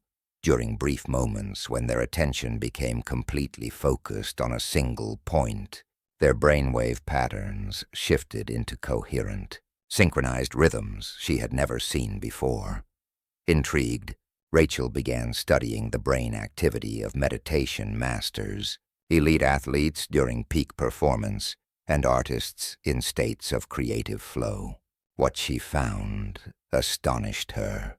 In moments of total presence, the brain functioned as a unified, coherent system rather than a collection of competing networks. When attention becomes completely focused in the present moment, Dr. Pearson discovered, the brain stops operating in survival mode and starts operating in creation mode. The neural networks associated with fear, anxiety, and limitation become quiet, while the networks associated with insight, creativity, and possibility become highly active. Even more remarkable, Dr. Pearson found that people in these coherent brain states could influence random number generators, affect the growth rate of plants, and even impact the healing rate of cellular cultures in laboratory settings. Pure presence, it seemed, gave consciousness the power to directly influence physical reality. We discovered that presence isn't just a spiritual concept, Dr. Pearson explains. It's a measurable brain state that literally expands your ability to create change in the world around you. The anatomy of scattered consciousness. Before you can master presence, you must understand how consciousness becomes scattered and why this scattering undermines your creative power. When you think about the past, you're pulling energy from the present moment and sending it backward in time to replay experiences that no longer exist, except in memory. When you worry about the future, you're projecting energy forward to anticipate problems that may never occur. When you judge current circumstances, you're fragmenting your attention between what is and what you think should be. This constant mental time travel creates what neuroscientists call default mode network activity, the brain's autopilot mode that keeps you trapped in repetitive thought patterns. In default mode, you're not consciously creating your experience. You're unconsciously recreating familiar patterns based on past conditioning. Miguel Rodriguez discovered this firsthand during his battle with chronic anxiety. As a successful architect, Miguel seemed to have everything under control externally, but internally, his mind was constantly jumping between past mistakes and future catastrophes. I would be in important client meetings, but my mind would be replaying an argument with my wife from the morning or rehearsing a presentation I had to give next week. Miguel recalls, I was physically present but mentally absent from my own life. Miguel's anxiety wasn't really about external circumstances. It was the result of scattered consciousness. His mental energy was so fragmented across different time zones that he had no power available for present moment awareness or conscious choice-making. The Breakthrough came when Miguel learned to practice what he called consciousness collection, deliberately, gathering all of his scattered attention and focusing it completely in the now. The gathering of attention, true. Presence isn't passive awareness, it's active consciousness collection. It's the deliberate act of withdrawing your attention from past stories and future projections and investing 100% of your mental energy in this moment. When Miguel began practicing consciousness collection, he started with simple exercises. During conversations, he would notice when his mind wandered to other topics and gently bring his attention back to the person speaking. While eating, he would focus completely on the taste, texture, and sensation of each bite. While walking, he would feel his feet connecting with the ground and his breath moving through his body. At first, I was shocked by how rarely I was actually present.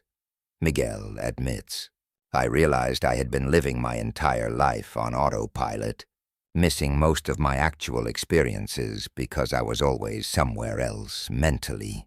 As Miguel's presence practice deepened, something unexpected began happening. His anxiety started dissolving, not because his external circumstances changed, but because anxiety cannot exist in total presence. Anxiety is always about past events or future possibilities. It cannot survive in the pure now. But the changes went far beyond emotional relief. Miguel found that his creativity exploded when he was fully present. His architectural designs became more innovative and inspired. His relationships deepened as people felt truly seen and heard when he was with them. His professional success accelerated as clients were drawn to his calm confidence and clear thinking. Most remarkably, Miguel discovered that opportunities seemed to appear spontaneously when he was in states of total presence, as if the universe was responding to his focused consciousness by presenting perfect synchronicities and possibilities. The portal of possibility. When your consciousness is fully gathered in the present moment, you access what quantum physicists call the field of infinite potential, the realm where all possibilities exist simultaneously before they collapse into specific experiences. Think of presence as standing at the center of a vast compass, where every direction represents a different potential future. When your consciousness is scattered, you're unconsciously moving in multiple directions at once, creating chaotic, unfocused results. But when your attention is completely centered in the now, you can consciously choose which direction to move in, which possibility to actualize. Dr. Lisa Chen was the emergency room physician who discovered this principle during a life-threatening crisis. While treating a patient in cardiac arrest, Dr. Chen found herself in a state of such complete presence that time seemed to slow down and expand. In that expanded awareness, she received precise, intuitive guidance about treatment protocols that weren't part of her medical training. It was as if being fully present opened a channel to a higher intelligence that knew exactly what needed to be done. Dr. Chen reflects, I wasn't thinking about what might happen or what had happened before. I was completely absorbed in what was happening now, and in that state, I had access to information and capabilities that seemed impossible. The patient made a full recovery using the unconventional treatment approach that Dr. Chen had received in that moment of total presence. More importantly, this experience showed her that presence wasn't just a meditation practice. It was a practical tool for accessing expanded awareness and enhanced capabilities in any situation. The collapse of time, one of the most remarkable aspects of true presence, is that it seems to collapse linear time. When you're fully absorbed in the now, minutes can feel like hours, or hours can pass like minutes. This isn't just subjective experience. It's evidence that consciousness operates by different laws than physical time. Elena Vasquez discovered this while learning to paint. As a busy marketing executive, Elena felt like she never had enough time for creative pursuits. But when she finally set aside time to paint, something extraordinary happened. The moment I became completely absorbed in the colors and brushstrokes, time seemed to disappear. Elena recalls, I would start painting, thinking I had 30 minutes, and suddenly 4 hours had passed without me noticing. But it didn't feel like lost time. It felt like expanded time, like I had lived a full, rich experience in what should have been impossible duration. Elena realized that her usual experience of not having enough time was really about scattered attention. When her consciousness was fragmented across multiple concerns, even long periods felt rushed and insufficient. But when her attention was completely focused on a single activity, even brief periods felt expansive and fulfilling. This discovery transformed Elena's entire relationship with time. Instead of trying to manage time more efficiently, she learned to gather her consciousness more completely. The result was that she accomplished more in less time while feeling more relaxed and present in the process. The frequency of now, present moment, vibrates at a unique frequency that can only be accessed when your consciousness is fully aligned with what is happening right now. This frequency of now is the carrier wave for all manifestation, the vibrational channel through which your intentions reach the quantum field and collapse into physical reality. When you're thinking about the past, you're vibrating at the frequency of memory.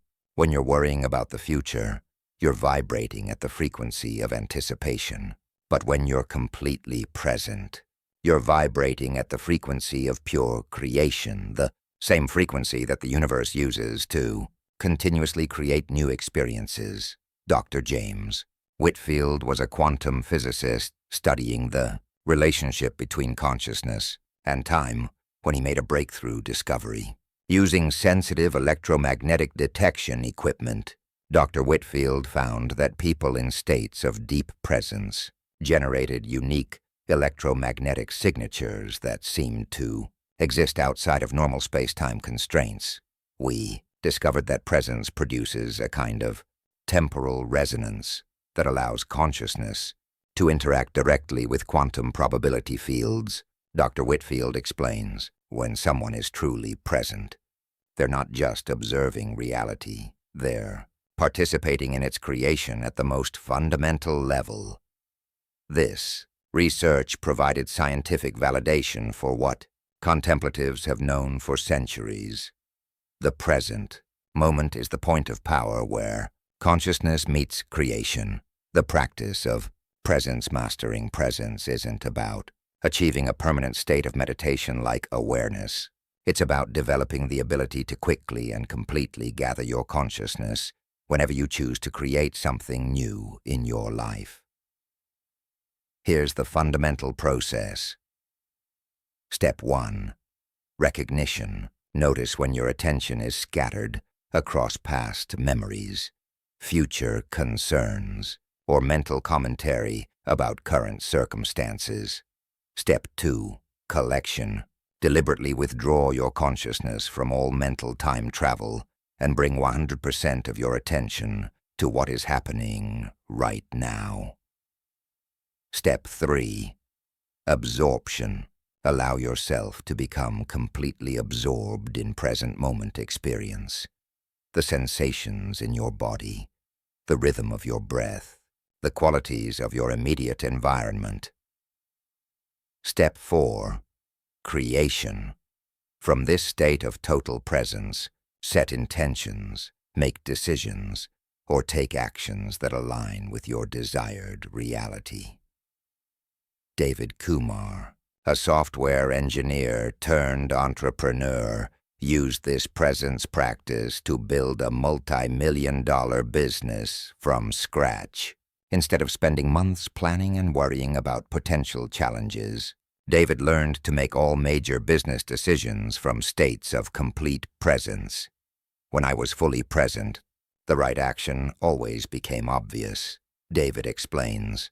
I stopped trying to figure everything out mentally and started trusting the intelligence that emerges when consciousness is completely focused in the now.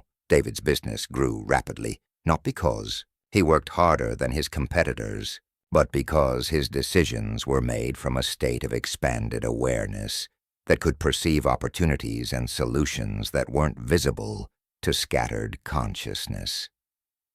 The presence paradox, the most profound paradox of presence, is that when you stop trying to escape the current moment to create a better future, the future automatically begins reshaping itself to match your elevated state. When you fully accept what is, you gain the power to transform what is. This doesn't mean becoming passive or resigned to unwanted circumstances. It means recognizing that resistance to the present moment consumes the very energy you need to change your circumstances. When you stop fighting what is and start embracing what is, you free up tremendous creative power that was previously locked in resistance patterns. Maria Santos discovered this during her divorce proceedings. Instead of spending her energy resenting her ex-husband or worrying about her financial future, Maria practiced complete presence with whatever emotion or situation she was experiencing in each moment. I stopped trying to escape my feelings or fix my circumstances, Maria recalls. I just practiced being completely present with whatever was happening. Paradoxically, when I stopped fighting my situation, it started changing naturally. Maria's divorce, which had been contentious and expensive, suddenly became amicable and efficient. New career opportunities appeared that provided greater income and fulfillment than her previous job. Most importantly, Maria discovered an inner peace and strength that remained stable regardless of external circumstances. The eternal now. The present moment isn't just a slice of time. It's eternity intersecting with temporality. When you're truly present, you touch the timeless dimension of your being that exists beyond birth and death, beyond beginning and ending, beyond the limitations of linear experience. This eternal dimension of the now is where your true power resides. It's where you connect with the same creative force that has been generating universes for billions of years. It's where you remember that you're not a temporary visitor to creation. You are creation itself, awakening to its own creative potential. The masters of manifestation understand that the present moment is not just where miracles happen. It's where miracles are born. Every extraordinary experience, every breakthrough insight, every quantum leap in consciousness originates in the fertile ground of total presence. Your power is not in your past accomplishments or future potentials. Your power is in your ability to be completely here, completely now, completely available to the infinite creativity that flows through present moment awareness. The universe is not waiting for you to become ready to create extraordinary experiences. It's waiting for you to become present enough to receive the extraordinary experiences that are always being offered in this eternal now. Your life is not happening to you. It's happening through you, as you, in the sacred space of this moment. And when you finally gather all of your consciousness into this singular point of presence, you discover that you have been the creator of your reality all along.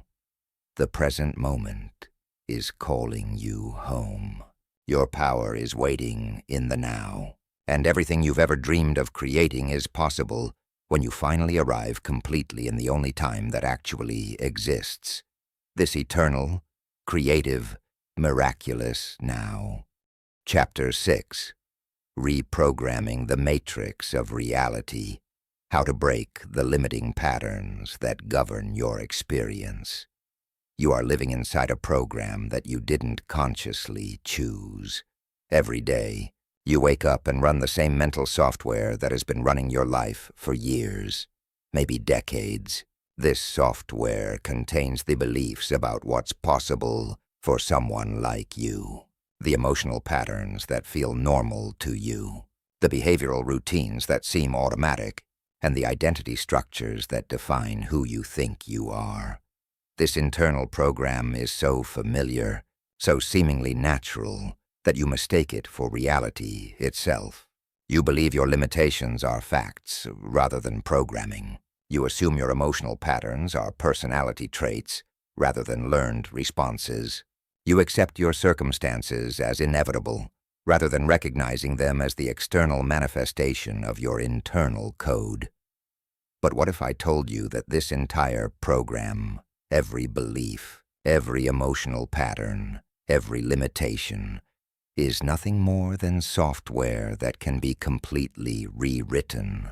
What if the reality you've been experiencing is just one possible configuration of consciousness, and you have the power to install an entirely new operating system? The matrix of your reality isn't imposed on you by external forces. It's generated by the unconscious programs running in your own consciousness. And the moment you understand how these programs work, you gain the power to rewrite them completely. The discovery of the internal matrix Autostor. Amelia Foster was a computer programmer who specialized in artificial intelligence when she began studying the patterns of human consciousness. As someone who spent her days debugging code and optimizing algorithms, Dr. Foster was naturally curious about the programming that seemed to govern human behavior. What she discovered astonished her. Using advanced brain imaging technology, Dr. Foster found that the human brain operates remarkably like a biological computer, running complex programs that determine perception, emotional responses, and behavioral choices. I realized that what we call personality, character traits, and even our sense of identity are really just software programs running on the hardware of our nervous system. Dr. Foster explains, most people are completely unaware that they're running programs at all. They think their automatic thoughts and responses are just who they are. Even more remarkably, Dr. Foster discovered that these programs could be consciously modified. When people learned to recognize their unconscious patterns and deliberately install new mental software, their brains literally rewired themselves to support the new programming. We found that consciousness is not fixed, it's programmable. Dr. Foster continues, the brain has an incredible capacity for what we call neuroplasticity, the ability to form new neural pathways and modify existing ones. This means you can literally reprogram your mind to generate different thoughts, emotions, and behaviors. Dr. Foster's research provided scientific validation for what transformation experts have known intuitively. You are not stuck with the mental programming you inherited or learned. You have the power to consciously upgrade your internal software and, in doing so, completely transform your external experience. The architecture of limitation. Before you can reprogram your matrix, you must understand how limiting programs get installed and why they feel so real and permanent. Every limiting belief you hold, every emotional pattern that sabotages you, every behavioral routine that keeps you stuck was originally learned as a survival strategy.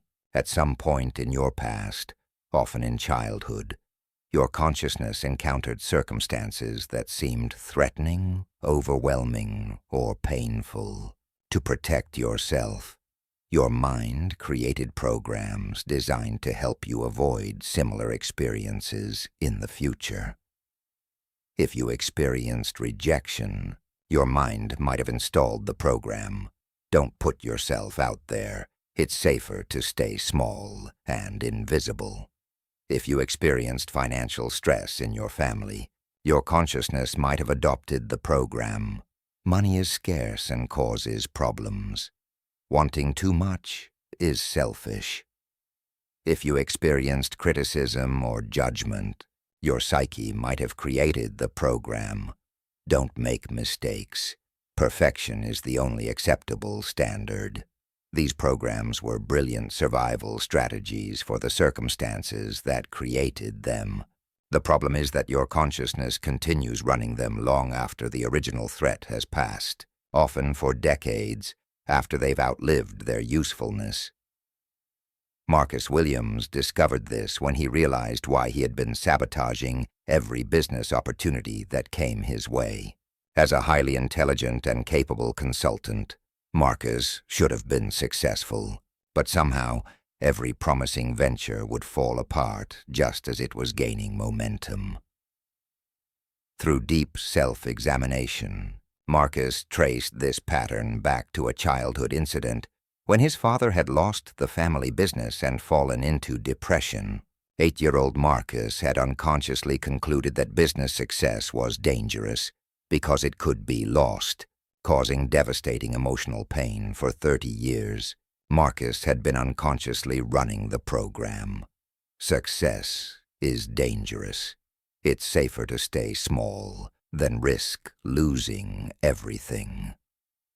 This program had been operating below his conscious awareness, automatically sabotaging any opportunity that threatened to make him too successful. I realized I wasn't just failing at business. Marcus reflects, I was succeeding at avoiding the imaginary danger my child mind had programmed me to fear. Once I understood this, I could finally upgrade the software. The illusion of permanent programming, one of the most insidious aspects of limiting programs, is that they create the illusion of being permanent, natural, and unchangeable. When you've been running the same mental software for years or decades, it becomes so familiar that you mistake it for your true nature. People say things like, I'm just not good with money. I've never been lucky in love. I'm not the creative type. Or, people like me don't get opportunities like that. They believe these statements describe immutable facts about their identity, rather than recognizing them as temporary programs that can be updated or completely replaced. The truth is that every aspect of your personality, every pattern of thought and emotion, every behavioral tendency is far more malleable than you've been led to believe. Neuroscience has proven that the brain continues forming new neural pathways throughout your entire life. This means that no matter how long you've been running limiting programs, you retain the capacity to install new ones. Dr. Catherine Liu was a neuroscientist studying brain plasticity in stroke patients when she made a discovery that revolutionized her understanding of human potential. She found that patients who had lost specific brain functions due to stroke could often recover those functions by consciously retraining their brains to create new neural pathways. We discovered that the brain is constantly reorganizing itself based on what we focus our attention on. Dr. Liu explains, when patients repeatedly practice new thought patterns and behaviors, their brains literally rewired themselves to support these new patterns. The implications were staggering. If stroke patients could regrow lost capabilities, healthy people could certainly upgrade their existing capabilities. Dr. Liu began applying these principles to her own life, consciously reprogramming limiting beliefs and emotional patterns that had held her back. The results were so dramatic that she shifted her entire career focused to helping others understand their capacity for conscious brain reprogramming. The reprogramming process. Sandra Martinez was a single mother working 2 jobs to support her family when she discovered the power of conscious reprogramming. Despite working over 60 hours per week, Sandra could barely make ends meet and she had convinced herself that struggling financially was just her destiny. I had inherited the belief from my family that we're just poor people, Sandra recalls. I thought working hard and struggling was normal for people like me. I didn't realize this was just programming that could be changed. The breakthrough came when Sandra learned to identify the specific programs running her financial reality. Through careful self-observation, she discovered that her mind was constantly running software that generated thoughts like, "I can't afford that," "Rich people are greedy," "Money doesn't grow on trees," and "Good, things don't happen to people like me." Sandra realized these weren't facts about reality. They were programs installed by her family's economic circumstances and cultural conditioning. Once she recognized them as software rather than truth, she could begin the reprogramming process. Step 1. Conscious recognition. Sandra learned to catch herself every time she thought or said something that reinforced poverty consciousness. Instead of unconsciously running these programs, she began observing them with detached awareness. Step 2. Program interruption. Whenever Sandra noticed a limiting thought, she would literally say cancel or delete out loud, treating her mind like a computer that needed its programming interrupted. Step 3. Code replacement. After interrupting a limiting program, Sandra would immediately install a new program by thinking or saying something that aligned with abundance consciousness. "I am attracting unlimited opportunities. Money flows to me easily. The universe is abundant, and so am I." Step 4. Emotional installation. Sandra learned that new programs only become permanent when they're installed with emotion, so she would feel gratitude, excitement, or joy while repeating her new mental software, literally embedding the new code into her nervous system. Step 5. Behavioral alignment. Sandra began taking small actions that aligned with her new programming, even when her old programs told her these actions were impossible or pointless. Within 6 months, Sandra's financial reality had transformed completely. New opportunities appeared that she had never imagined possible. Her income tripled through a combination of unexpected raises, side business success, and investment gains. Most importantly, her relationship with money shifted from scarcity and struggle to abundance and ease. "I realized I hadn't been poor because of external circumstances," Sandra reflects. "I had been poor because I was running poverty software in my consciousness. Once I upgraded my internal programming, my external reality had no choice but to match it." The resistance of old programs. When you begin reprogramming your matrix, you'll encounter what computer programmers call legacy code, old programs that resist being updated or replaced. These programs have been running for so long that they've created neural superhighways in your brain, making them feel natural and comfortable even when they're limiting your potential. The programs resist change because your nervous system is biologically programmed to maintain homeostasis, the familiar state that feels safe and predictable. Even when this familiar state is painful or limiting, your unconscious mind prefers it to the uncertainty of change. This is why people often sabotage themselves just as they're about to break through to a new level of success, health, or happiness. Their old programming activates defense mechanisms designed to pull them back to familiar limitations. Dr. Robert Chen was a psychiatrist who discovered this principle while working with patients who seemed unable to overcome depression despite having every external reason to be happy. Dr. Chen realized that these patients weren't just experiencing depression.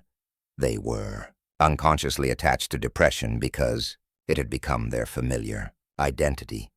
I found that many people develop what I call addiction to familiar suffering, Dr. Chen explains.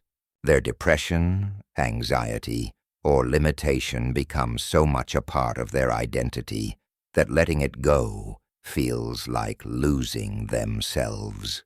They unconsciously resist healing because healing would require becoming someone they don't recognize.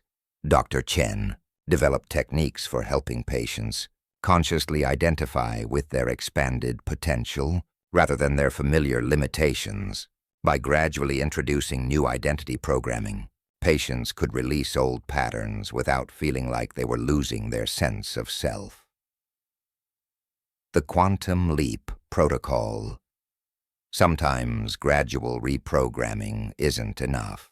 Sometimes you need to completely uninstall your old operating system and install an entirely new one.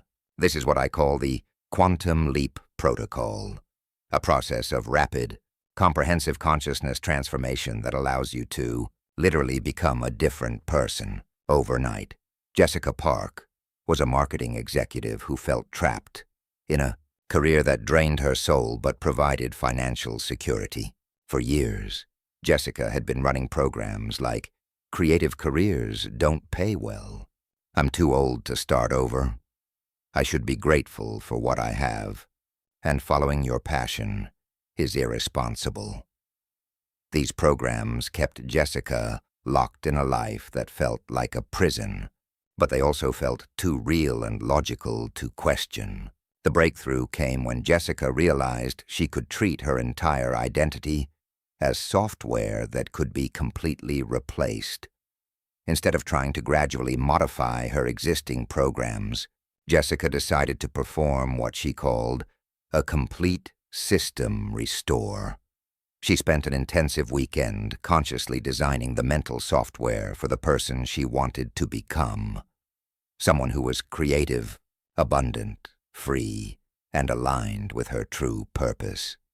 Jessica wrote detailed descriptions of this new person's beliefs, emotions, behaviors, and daily experiences. She created affirmations that captured the new identity's mental patterns.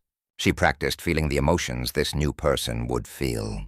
She even changed her posture, speech patterns, and daily routines to match the new programming. "I literally decided to become a different person," Jessica explains. "Not gradually, not eventually, but immediately. I acted as if the transformation had already happened, and I was just catching up to my new reality." The results were extraordinary. Within 2 weeks of installing her new identity software, Jessica received an unexpected job offer that perfectly matched her creative aspirations. Within a month, she had launched a side business that began generating significant income. Within 3 months, she had completely transitioned to work she loved while earning more money than her corporate job had provided. I realized that gradual change was actually harder than rapid transformation. Jessica reflects, "When you try to change slowly, you give your old programs time to sabotage the process. When you change completely and immediately, the old software doesn't have time to react." The Matrix Awakening, most profound realization in the reprogramming process, is understanding that what you call reality is actually just the external manifestation of your internal programming. Everything you experience, your relationships, your financial situation, your health, your opportunities, is generated by the software running in your consciousness. This means that changing your external circumstances doesn't require changing the world. It requires changing your programming. When you upgrade your internal software, your external reality automatically updates to match the new code. Anthony Rodriguez was a construction worker who had accepted that his family's history of back injuries meant he was destined for the same fate. For 3 generations, Rodriguez men had worked physical labor until their bodies gave out, then struggled with chronic pain and limited mobility. Anthony was following the same path until he realized that this pattern wasn't genetic destiny. It was inherited programming. His family had unconsciously installed software that, said Rodriguez, men work with their backs until their backs give out, and physical pain is inevitable as you age. Anthony decided to completely reprogram this inherited matrix. He began installing new software. My body is strong and resilient. I heal quickly and completely. Age makes me wiser and more capable. And the Rodriguez legacy is health and vitality. But Anthony didn't just change his thoughts. He changed his entire relationship with his body. He began treating his physical form as a sophisticated biological computer that would respond to whatever programming he installed. He spoke to his cells, visualized perfect health, and felt deep gratitude for his body's incredible capabilities. Within a year, Anthony had not only healed his existing back problems, but had become stronger and more flexible than he had been in his 20s. More importantly, he had broken a generational pattern and installed new programming that he could pass on to his children. I realized I wasn't just healing my body, Anthony explains. I was reprogramming my family's entire genetic legacy. The software I install today becomes the inheritance I leave for future generations. The master key, ultimate understanding in matrix reprogramming, is recognizing that you are not a victim of your programming. You are the programmer. Every belief you hold, every emotional pattern you run, every limitation you experience is software that your consciousness installed at some point. This means you have the authority to uninstall any program that no longer serves you and install any program that supports your highest potential. You are not stuck with the mental software you inherited from your family, absorbed from society, or learned through experience. You are the author of your own consciousness, the architect of your own mind, and the programmer of your own reality. The matrix of limitation that has governed your experience is not permanent, natural, or inevitable. It's simply old software running on the incredibly sophisticated hardware of your consciousness. And the moment you understand this, you gain access to the master key that unlocks unlimited transformation. Your reality is not happening to you. It's being generated by you through the programs running in your consciousness. Change the programming, and you change the reality. It's that simple, and it's that powerful. The question is not whether you have the ability to reprogram your matrix. Neuroscience has proven that you do. The question is whether you're ready to take responsibility for being the conscious programmer of your own experience. Your old programs have been running your life long enough. It's time to install the software of your dreams and watch your reality transform automatically to match your upgraded consciousness. The Matrix is calling for an update. Are you ready to become the programmer of your own extraordinary reality? Chapter 7. The Supernatural State of Being, Transforming Your Fundamental Identity from Human to Divine. You are not a human being having a spiritual experience. You are a divine being having a human experience. For your entire life, you've been identifying with the wrong aspect of yourself. You've believed you are the temporary personality, the changing emotions, the aging body, the collection of memories and experiences that seem to define who you are. You've thought of yourself as small, limited, mortal, a tiny speck of consciousness trying to survive in a vast, impersonal universe. But what if this entire identity is nothing more than a costume you've been wearing so long that you've forgotten it's not actually you? What if beneath this human persona lies an infinite, eternal, all-powerful being that has been waiting your entire lifetime for you to remember your true nature? The supernatural state of being isn't something you achieve.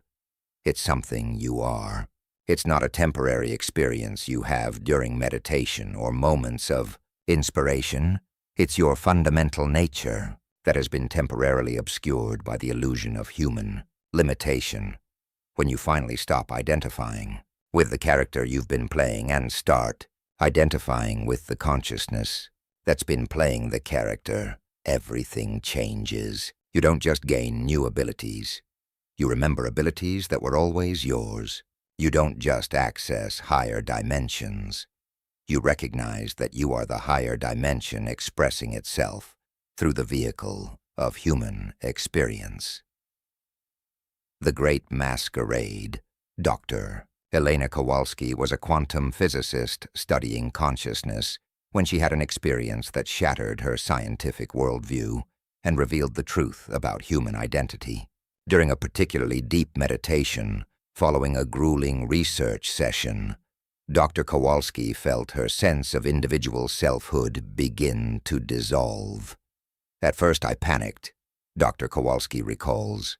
My entire identity as Elena, the scientist, the daughter, the woman with specific memories and personality traits, started fading away. I thought I was dying or losing my mind, but as the dissolution continued, something extraordinary happened. Instead of disappearing into nothingness, Dr. Kowalski expanded into everything. She found herself experiencing reality from the perspective of pure consciousness, aware, eternal, unlimited, and intimately connected to every aspect of existence. I realized that Elena was just a character that consciousness had been playing, she explains. Like an actor who becomes so absorbed in a role that they forget their true identity. The real me, the eternal infinite me, had been there all along, temporarily pretending to be limited for the sake of experience. In this expanded state, Dr. Kowalski could perceive the quantum field directly, understand the interconnectedness of all life, and access information that transcended her human knowledge. When she eventually returned to normal consciousness, she retained profound insights about the nature of reality and her place within it. But the most significant shift was in her identity. Dr. Kowalski could no longer see herself as merely human. She had remembered herself as consciousness itself, temporarily expressing through human form while retaining access to its unlimited nature. I understood that what we call supernatural abilities aren't supernatural at all, Dr. Kowalski reflects. They're simply the natural capabilities of consciousness when it's not limiting itself to human identity. The architecture of divine identity. Supernatural state of being isn't about becoming something new.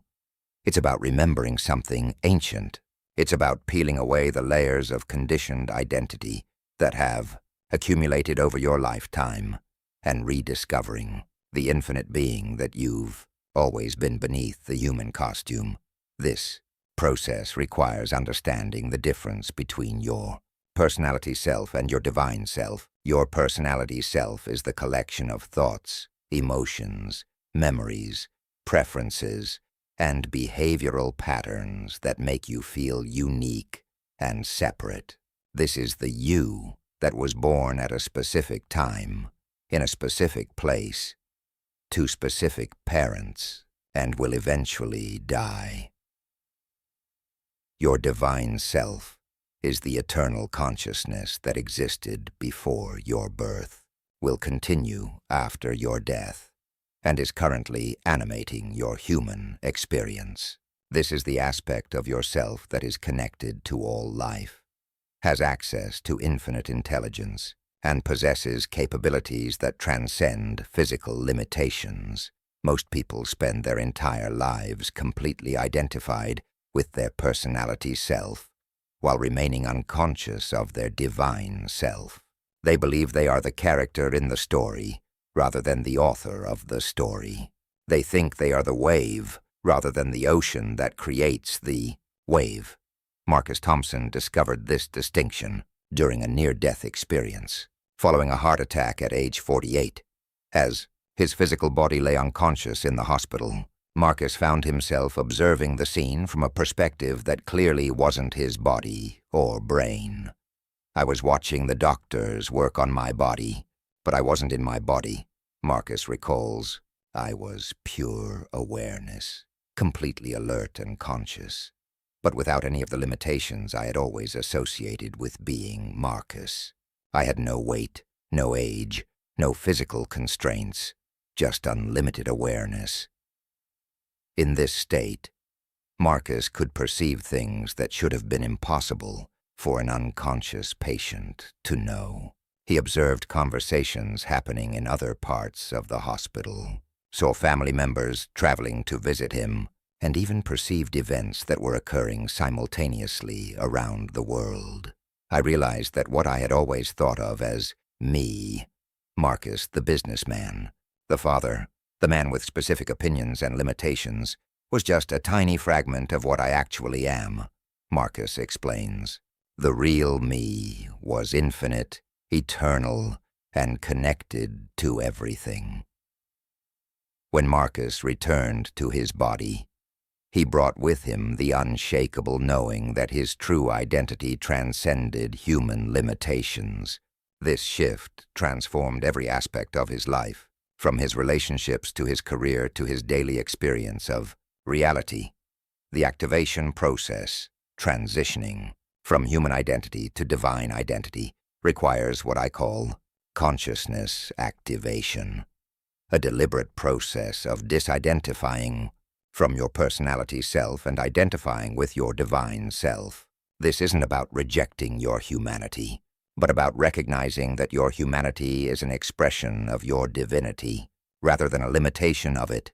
Dr. Sarah Kim was a neurosurgeon who began experimenting with consciousness activation after reading about the enhanced abilities that some people demonstrated in altered states of consciousness. As someone who needed peak performance in life or death situations, Dr. Kim was intrigued by the possibility of accessing expanded capabilities. I started with simple experiments, Dr. Kim explains. Before entering surgery, I would spend a few minutes disidentifying from Sarah, the surgeon. With all her training, limitations, and personal concerns, and identifying instead with the infinite intelligence that flows through all life. The results were immediate and dramatic. In this expanded state of consciousness, Dr. Kim found that her surgical precision improved dramatically. Her diagnostic insights became almost psychically accurate, and her ability to handle complex procedures seemed to transcend her normal capabilities. It was as if I was accessing a level of intelligence and skill that existed beyond my personal training and experience. Dr. Kim reflects, when I operated from divine identity rather than human identity, I had access to capabilities I never knew I possessed. But the transformation went beyond professional performance. Dr. Kim began applying consciousness activation to every area of her life, consistently identifying with her unlimited, divine nature rather than her limited human personality. I realized that most of our limitations aren't real. They're just byproducts of identifying with the wrong aspect of ourselves, she explains. When you know yourself as infinite consciousness, temporarily expressing through human form, what seemed impossible becomes natural.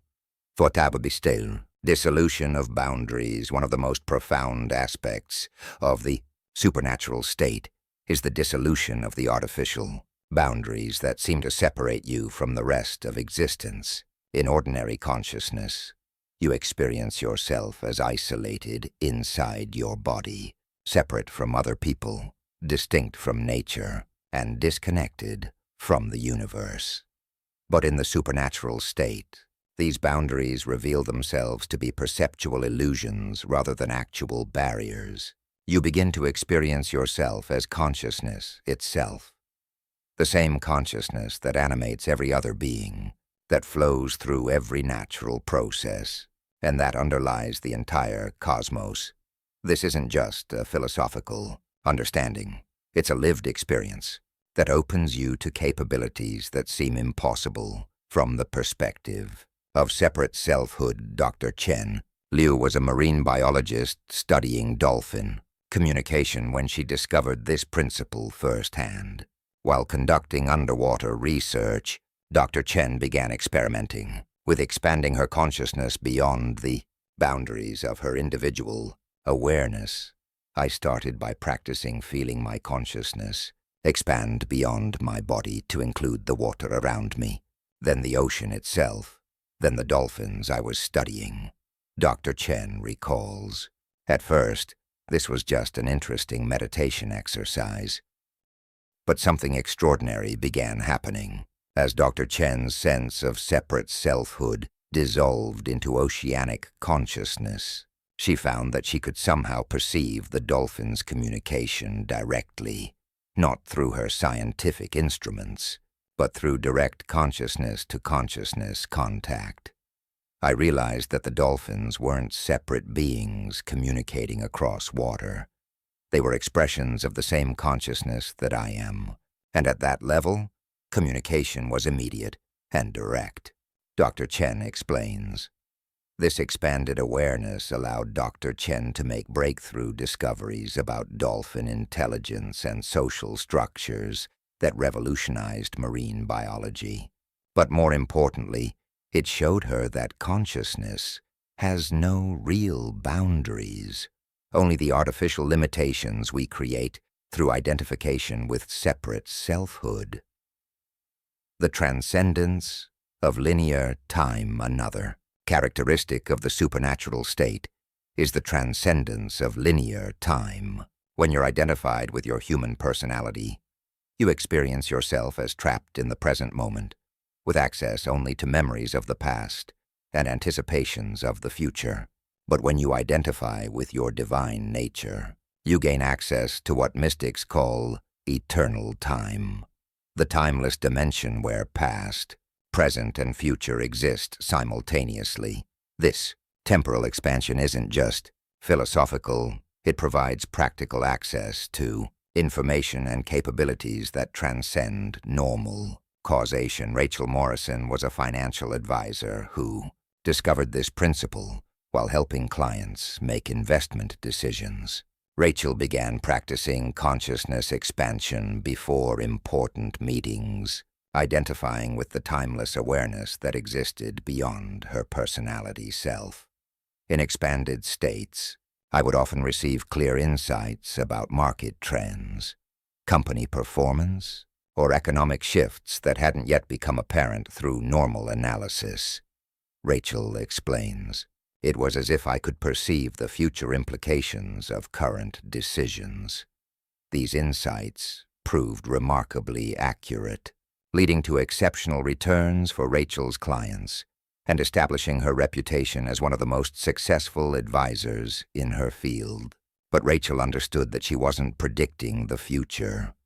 She was accessing the timeless dimension, where future potentials already exist as present realities.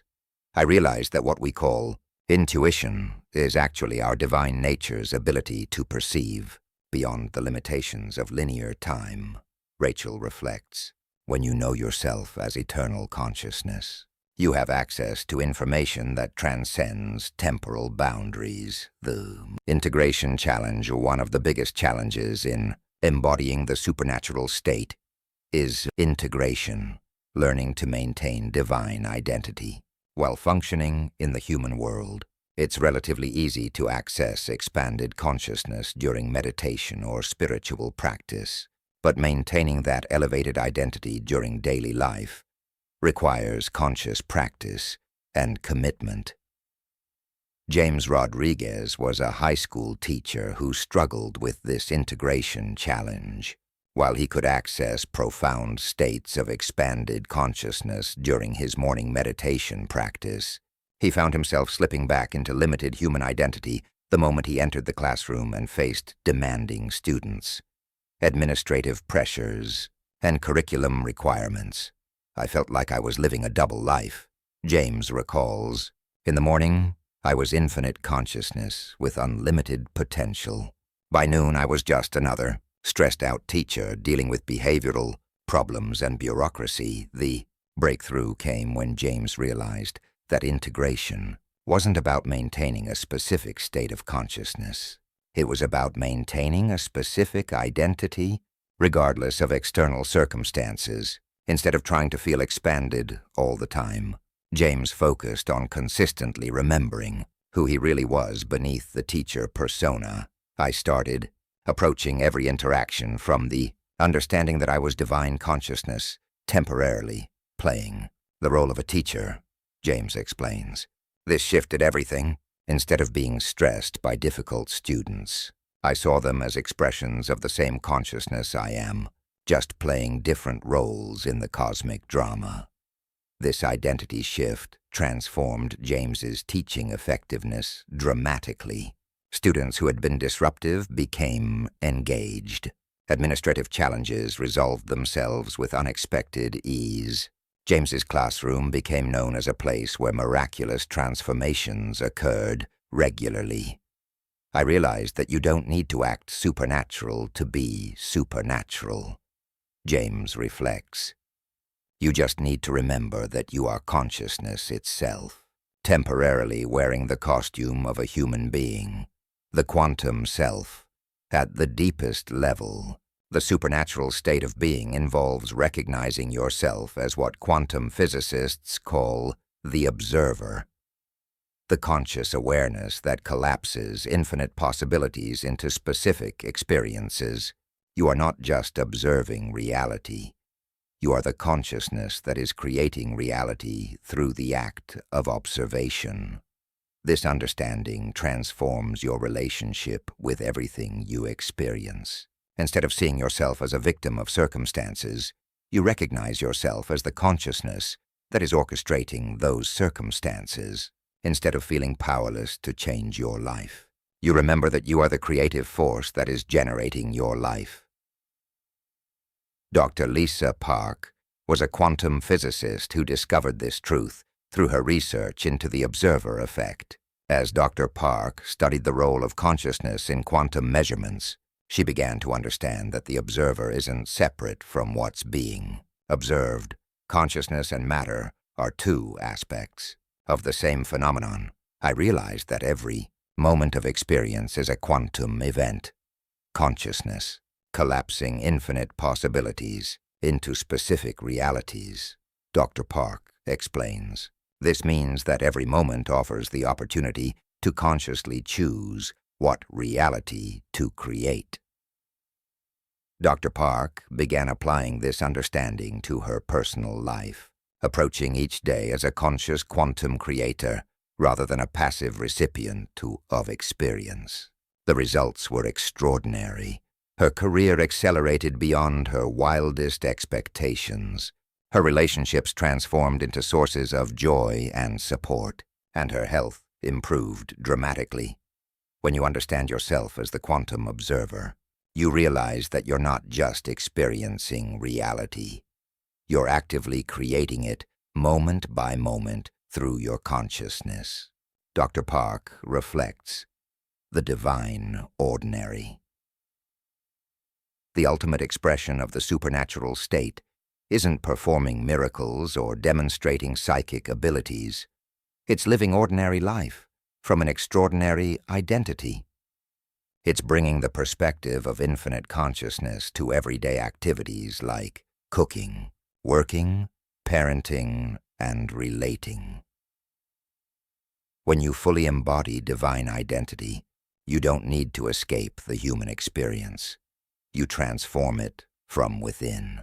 You become what the mystics call the divine in human form, unlimited consciousness expressing itself through the vehicle of human life while retaining full awareness of its infinite nature. This is your birthright and your destiny. You didn't come into human form to struggle, suffer, and accept limitation. You came to remember your divine nature and demonstrate what becomes possible when infinite consciousness expresses itself through human experience. The supernatural state of being isn't a distant goal or an impossible dream. It's your natural condition waiting to be remembered. You are not becoming divine. You are recognizing the divinity that you've always been. The only question is, are you ready to stop playing small and start living as the magnificent, unlimited divine being that you truly are? Your humanity is not a limitation. It's the vehicle through which your divinity expresses itself. Your life is not a test. It's a canvas for painting with the infinite colors of divine consciousness. The supernatural state awaits your recognition. Your divine identity calls for your remembrance. And the universe itself is waiting to witness what becomes possible when you finally claim your throne as consciousness itself. Temporarily disguised as a human being, but never limited by that disguise. You are far more than you've ever imagined. It's time to remember who you really are and begin living as the divine being you've always been. Chapter 8. The Alchemy of Elevated Emotions. Higher emotional states as fuel for manifestation. Your emotions are not just feelings. They're the most powerful creative forces in the universe. Most people experience emotions as things that happen to them, reactions to circumstances, responses to other people's behavior, or byproducts of their thoughts. They feel happy when good things happen, sad when things go wrong, angry when they're frustrated, and fearful when they're threatened. In this reactive mode, emotions feel automatic, uncontrollable, and often overwhelming. But what if I told you that emotions are actually sophisticated technologies of creation? What if your emotional system isn't designed to react to reality, but to generate reality? What if the difference between those who live extraordinary lives and those who struggle with limitation isn't intelligence, talent, or luck, but their mastery of emotional alchemy? The ancient alchemists sought to transform base metals into gold through secret processes and mystical formulas, but the real alchemy they were seeking was far more powerful. The transformation of base emotions into elevated states that literally transmute the fabric of reality itself. When you master emotional alchemy, you stop being a victim of your feelings and become the conscious architect of your emotional states. You learn to generate elevated emotions independent of external circumstances, and you discover that these higher frequencies are the rocket fuel that propels your intentions from the quantum field into physical manifestation. The science of emotional creation.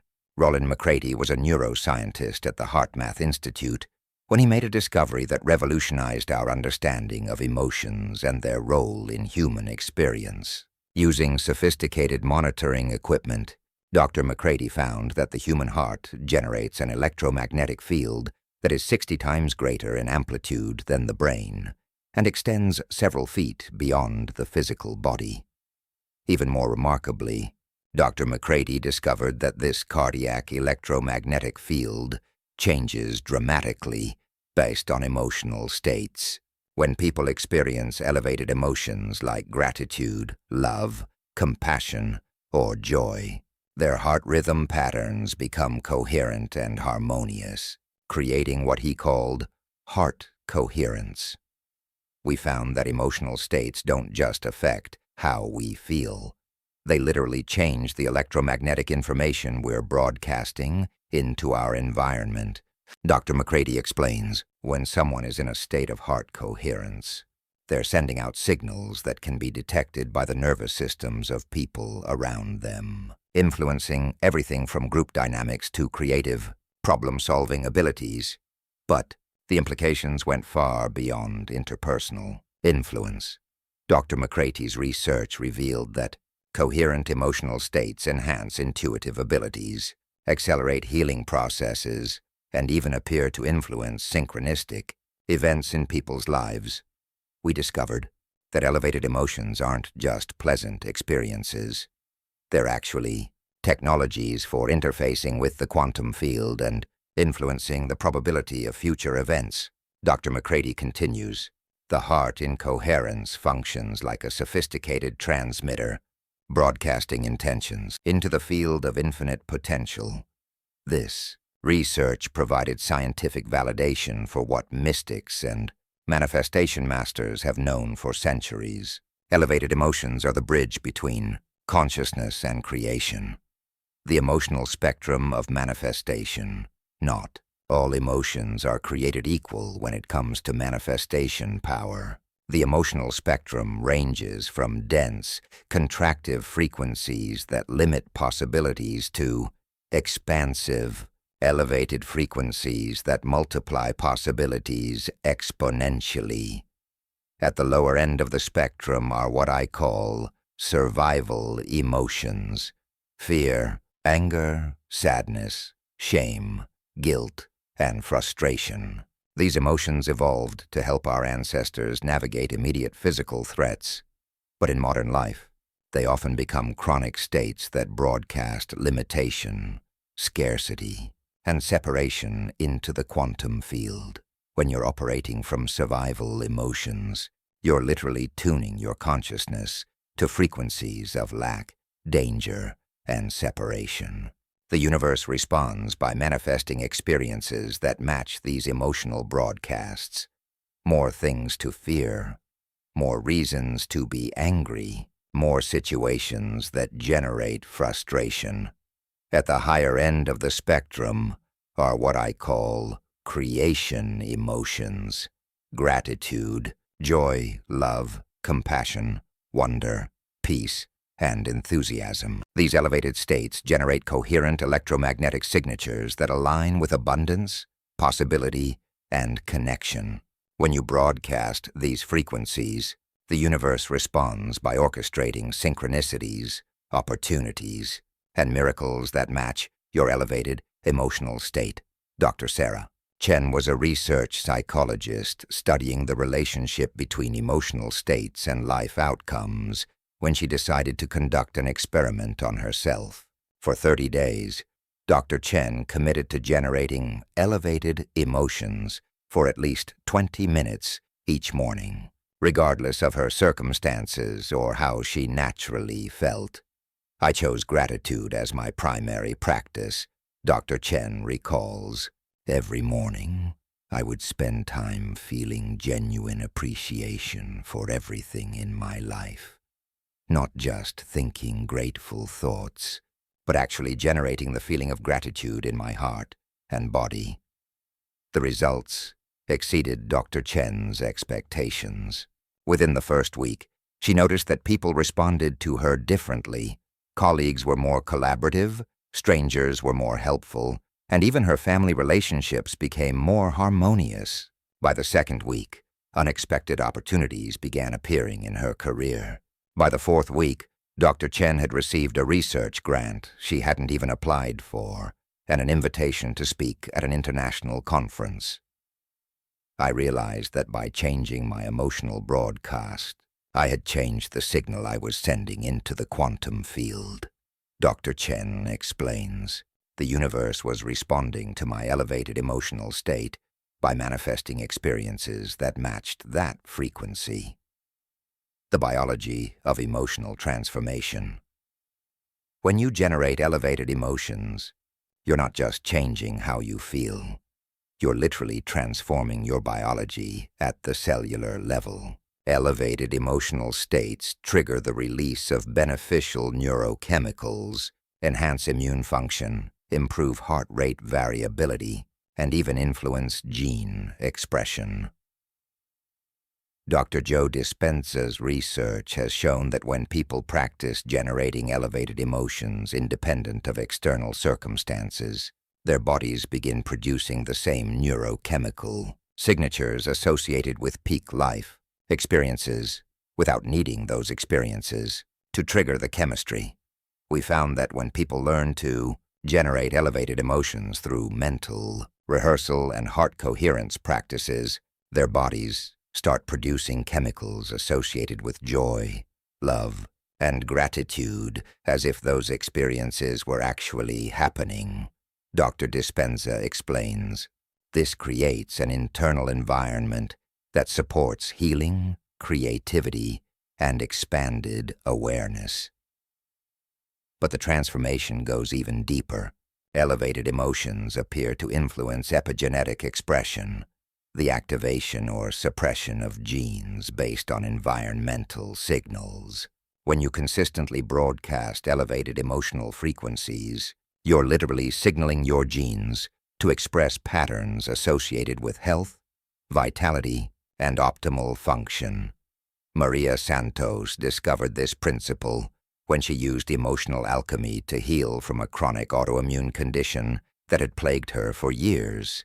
Instead of focusing on her illness or the limitations it created, Maria practiced generating emotions of wholeness, vitality, and perfect health for 30 minutes each day.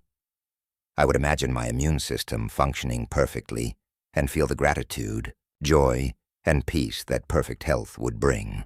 Maria explains, I wasn't denying my current condition. I was practicing the emotional state of my desired condition. Within 3 months, Maria's symptoms began disappearing. Laboratory tests showed significant improvements in her immune markers. Within 6 months, her doctors declared her condition to be in complete remission. I realized that my emotional state was like a radio signal instructing my cells how to behave. Maria reflects, when I changed the signal from disease to health, my body responded by manifesting health, the art of emotional independence. The most crucial skill in emotional alchemy is learning to generate elevated emotions independent of external circumstances. Most people's emotional states are completely dependent on what's happening around them. They feel good when things go well and feel bad when things go poorly. But masters of manifestation operate from what I call emotional independence, the ability to choose and maintain elevated emotional states regardless of external conditions. This independence isn't about denying reality or suppressing difficult emotions. It's about recognizing that you have the power to generate the internal experience you choose. David Kim was a real estate agent whose income fluctuated dramatically based on market conditions and seasonal trends. During slow periods, David would become stressed, worried, and frustrated, which created a negative feedback loop that seemed to repel potential clients and opportunities. The transformation began when David learned to practice emotional independence. Instead of letting market conditions determine his emotional state, David committed to maintaining feelings of abundance, confidence, and excitement regardless of external circumstances. I realized that waiting for external conditions to improve before feeling good was backwards. David explains, I needed to feel good first, and then the external conditions would improve to match my internal state. David developed a morning practice of generating elevated emotions before checking market reports, returning phone calls, or engaging with any external circumstances. He would spend 20 minutes feeling gratitude for his career, excitement about helping clients, and confidence in his abilities. The results were dramatic. Even during the slowest market periods, David began attracting clients and closing deals that other agents couldn't understand. His income not only stabilized, but increased dramatically, and he became known in his office as someone who could succeed. Regardless of market conditions, I learned that the market wasn't determining my success. My emotional state was determining what kind of market I experienced.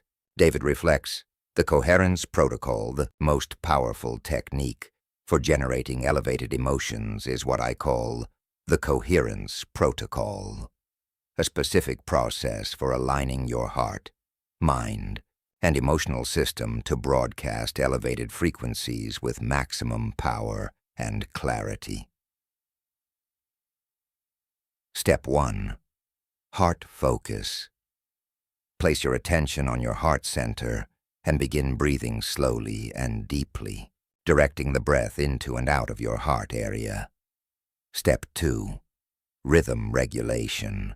Establish a smooth, rhythmic breathing pattern, typically 5 seconds in, 5 seconds out, that creates coherent heart rhythm patterns. Step 3. Emotion activation. While maintaining heart-focused breathing, deliberately activate an elevated emotion like gratitude, love, compassion, or joy. This isn't about thinking grateful thoughts. It's about feeling the emotion in your heart and body. Step 4.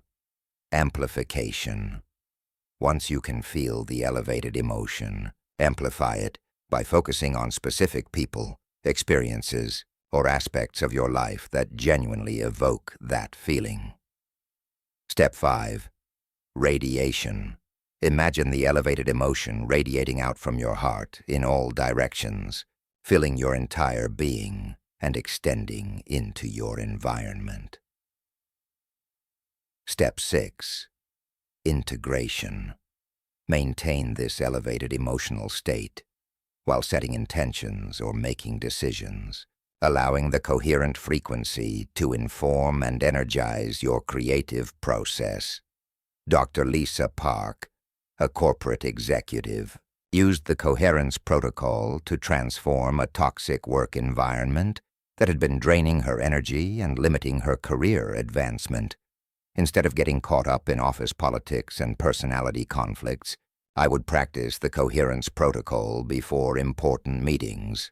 Dr. Park explains, I would generate feelings of appreciation, peace, and collaborative spirit, then radiate those frequencies during the interaction.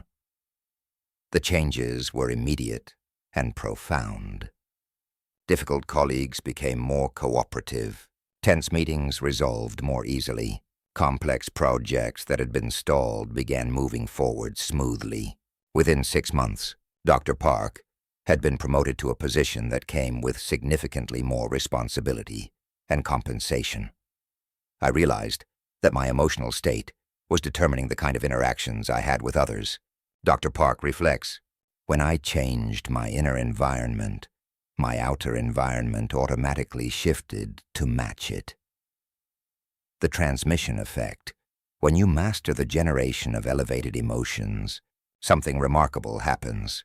Your emotional state begins influencing the people and circumstances around you through what scientists call emotional contagion and what I call the transmission effect. Your electromagnetic field, when coherent and elevated, actually entrains the nervous systems of people in your environment, helping them access similar elevated states. This creates a positive feedback loop, where your elevated emotions generate elevated responses from others, which reinforces your ability to maintain elevated states.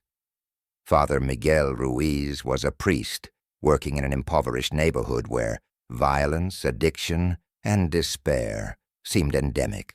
Instead of being overwhelmed by the challenging conditions, Father Ruiz began practicing emotional alchemy as a form of service to his community. I realized that adding my own despair and frustration to the collective emotional field of the Ibiustim neighborhood wasn't helping anyone.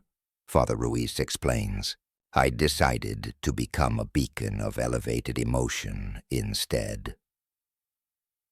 Father Ruiz had developed a practice of spending 2 hours each morning generating feelings of love, peace, hope, and compassion for his community.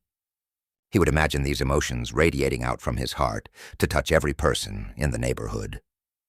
The transformation began gradually, but accelerated over time. Community members began approaching Father Ruiz with different energy, more hopeful, more collaborative, more willing to work together for positive change. Youth violence decreased noticeably.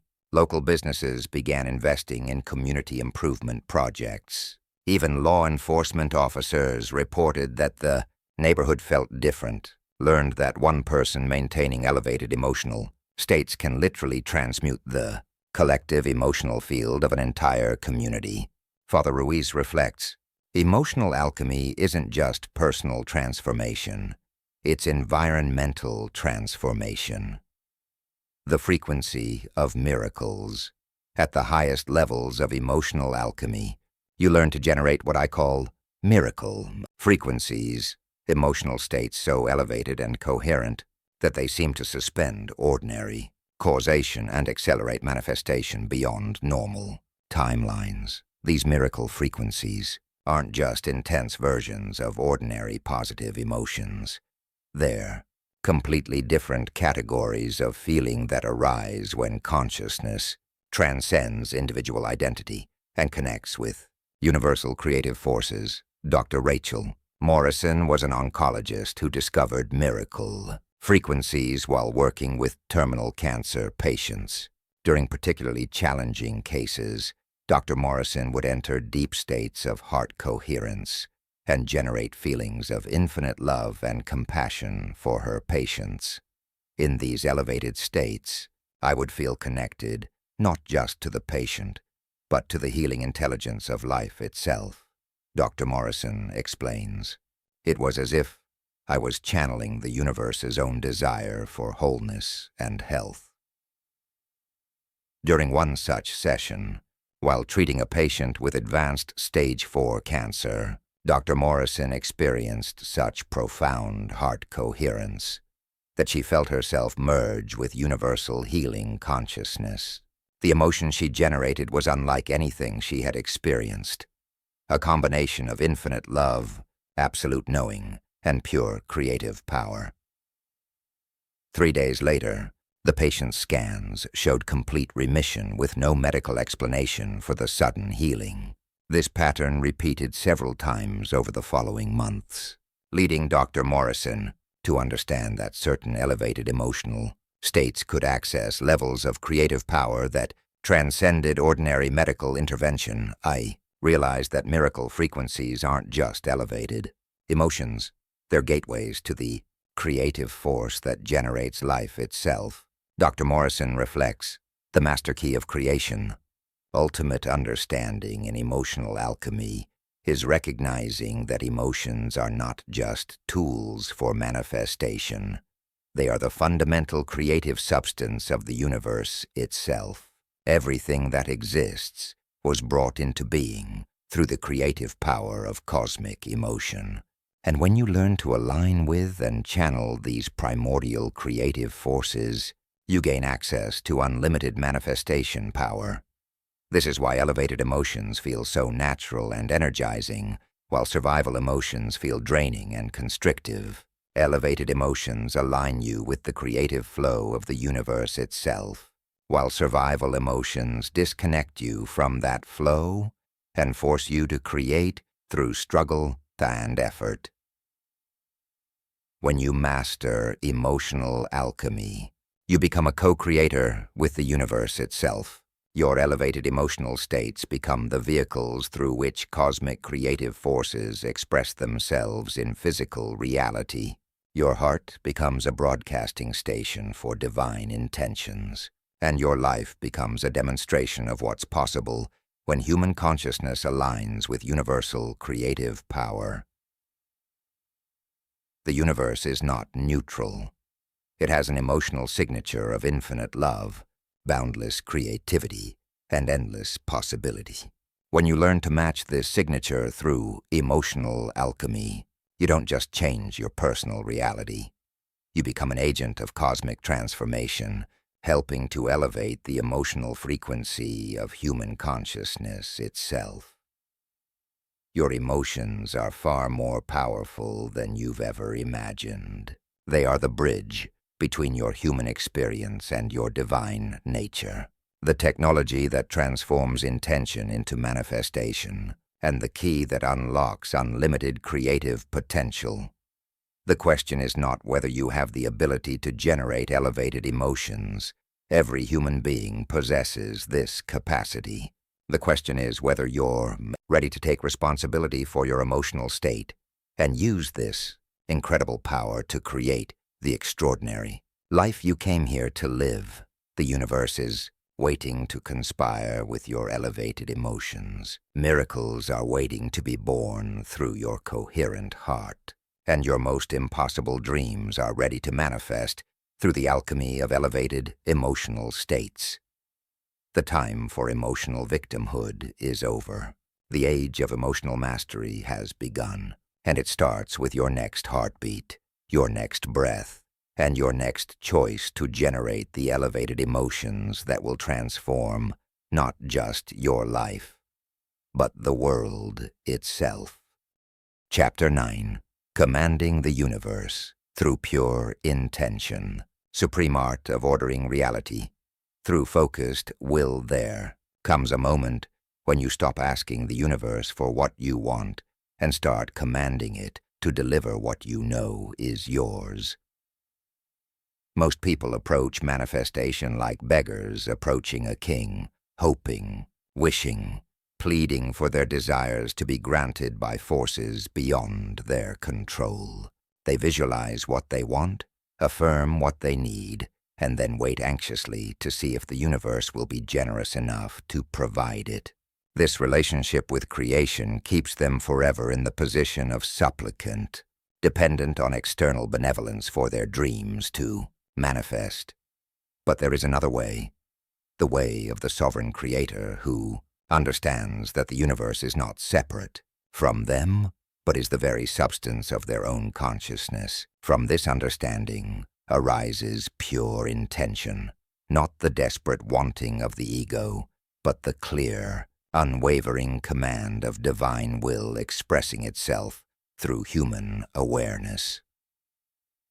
When you master pure intention, you don't request reality to change.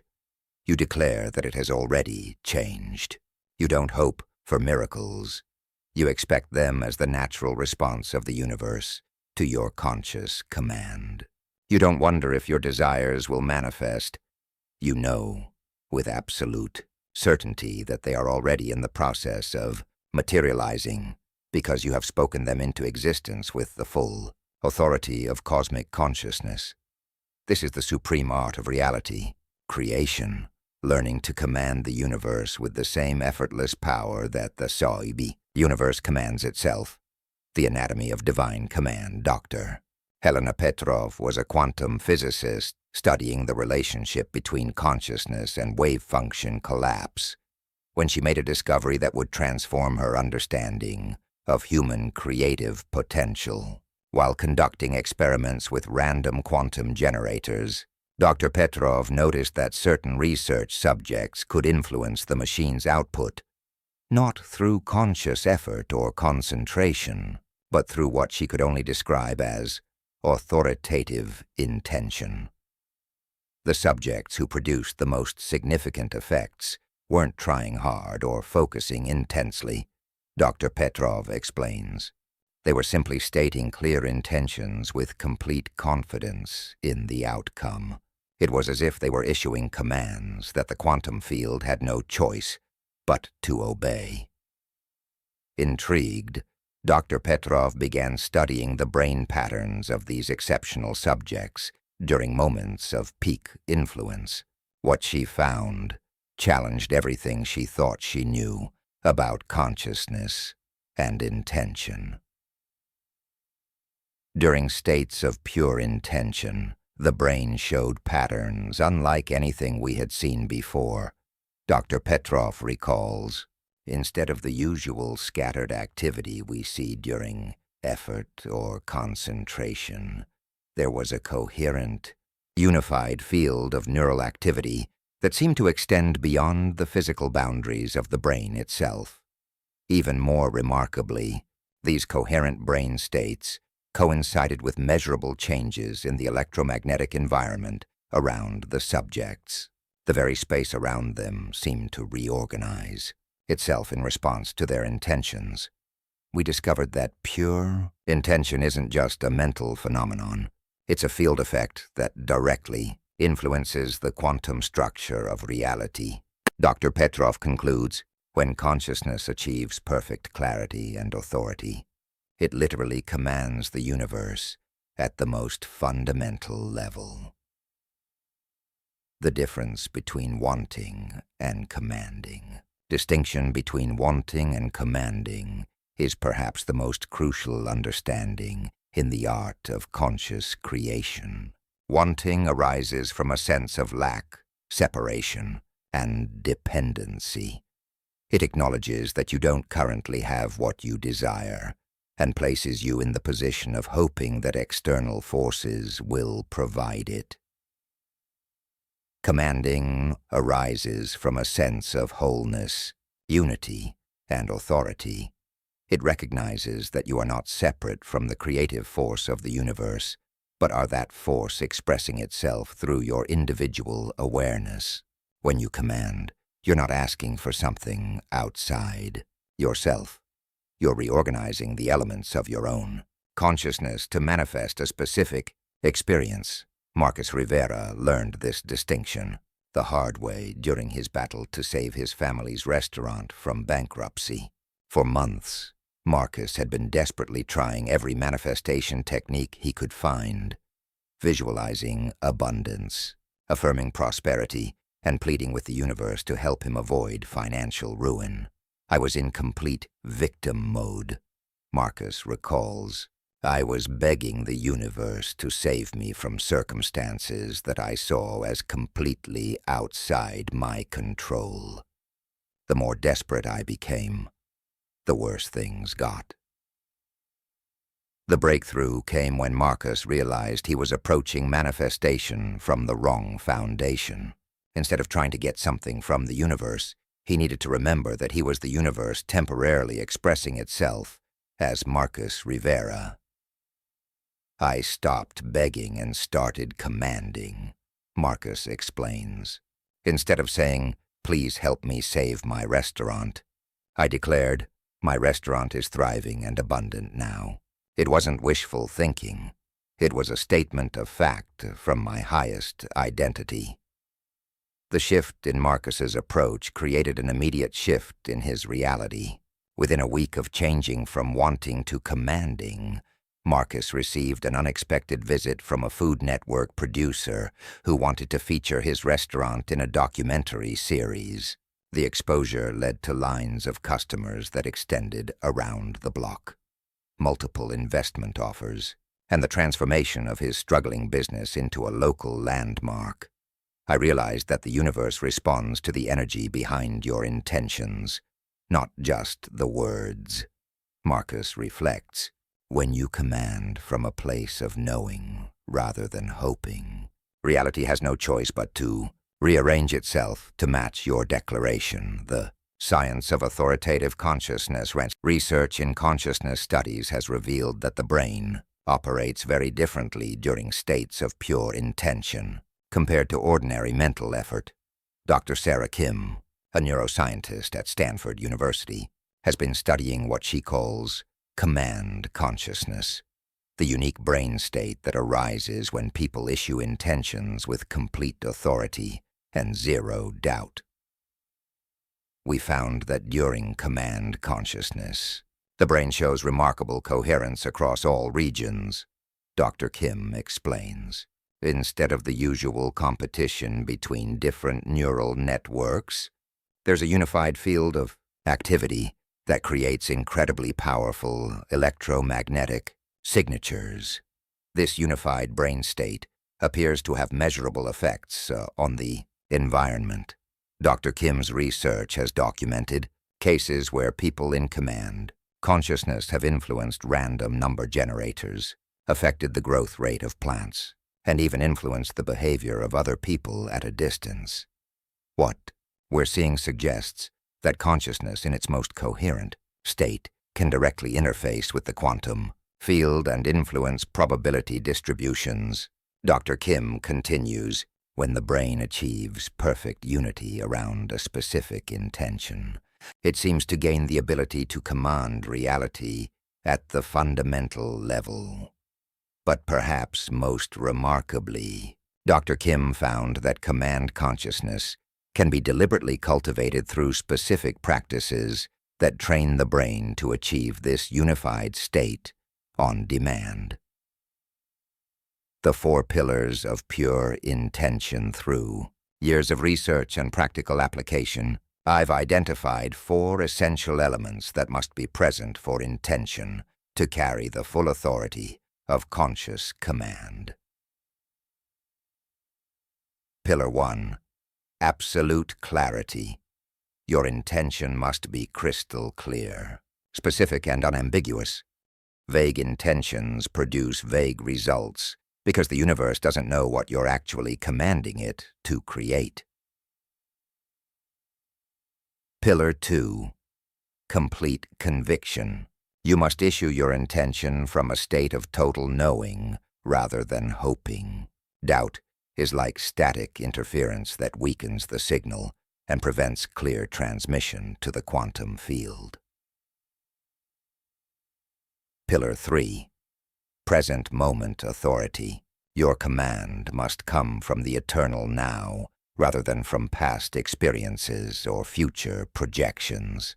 Only in the present moment do you have the full authority of consciousness. Pillar 4. Detached certainty.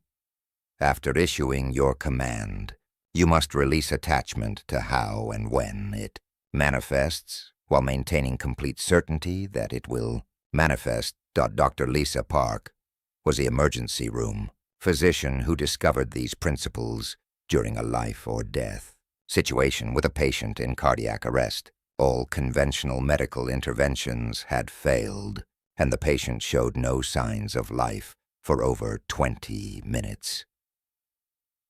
In that moment of crisis, Dr. Park found herself entering a state of absolute clarity about what needed to happen.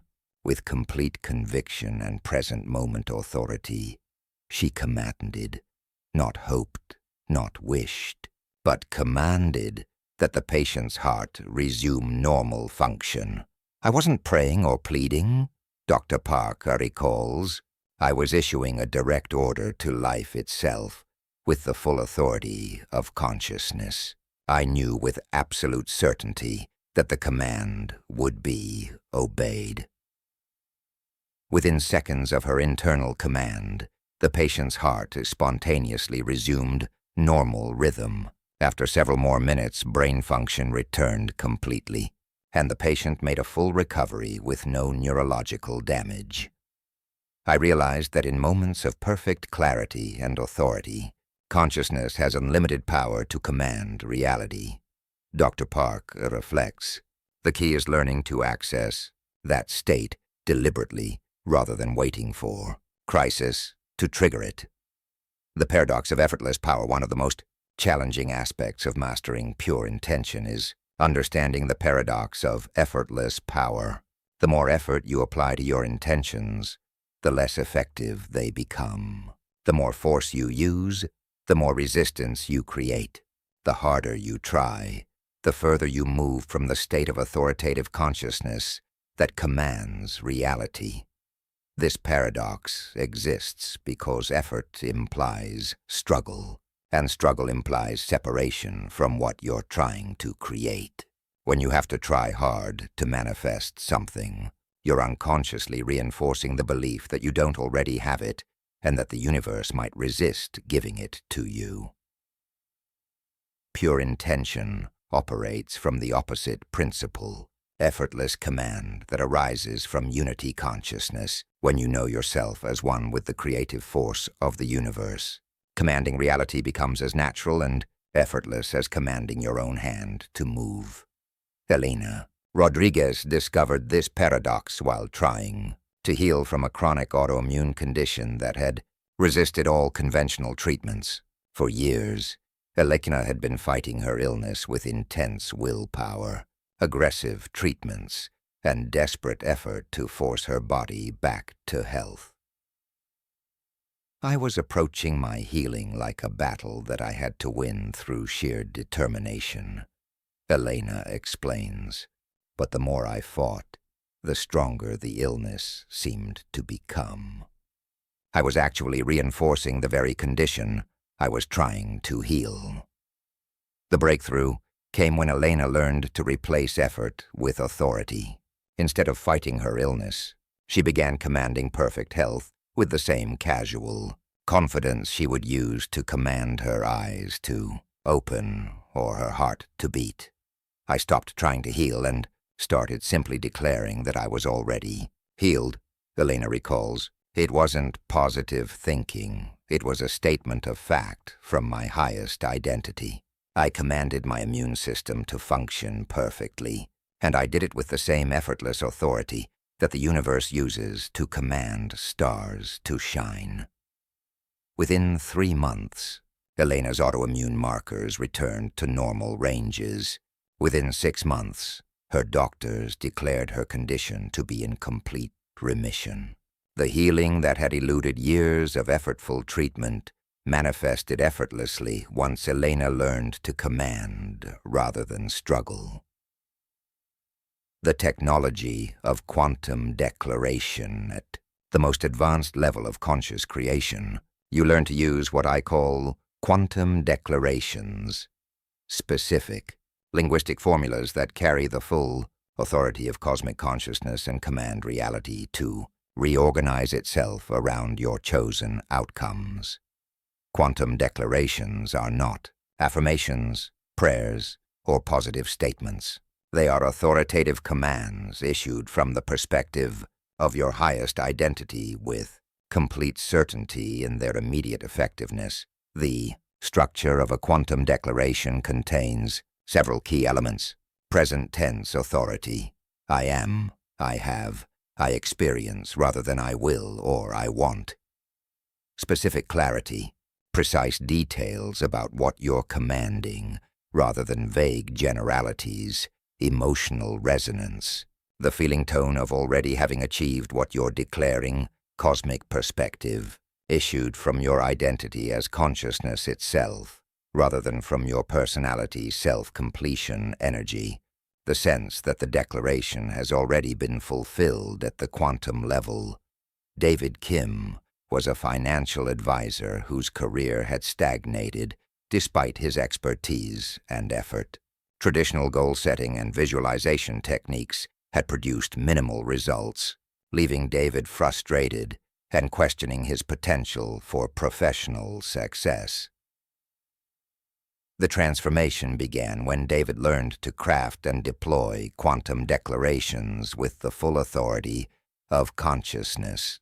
Instead of affirming I will be successful or hoping for improvement, David began declaring, I am the financial advisor that wealthy clients naturally seek out and trust completely.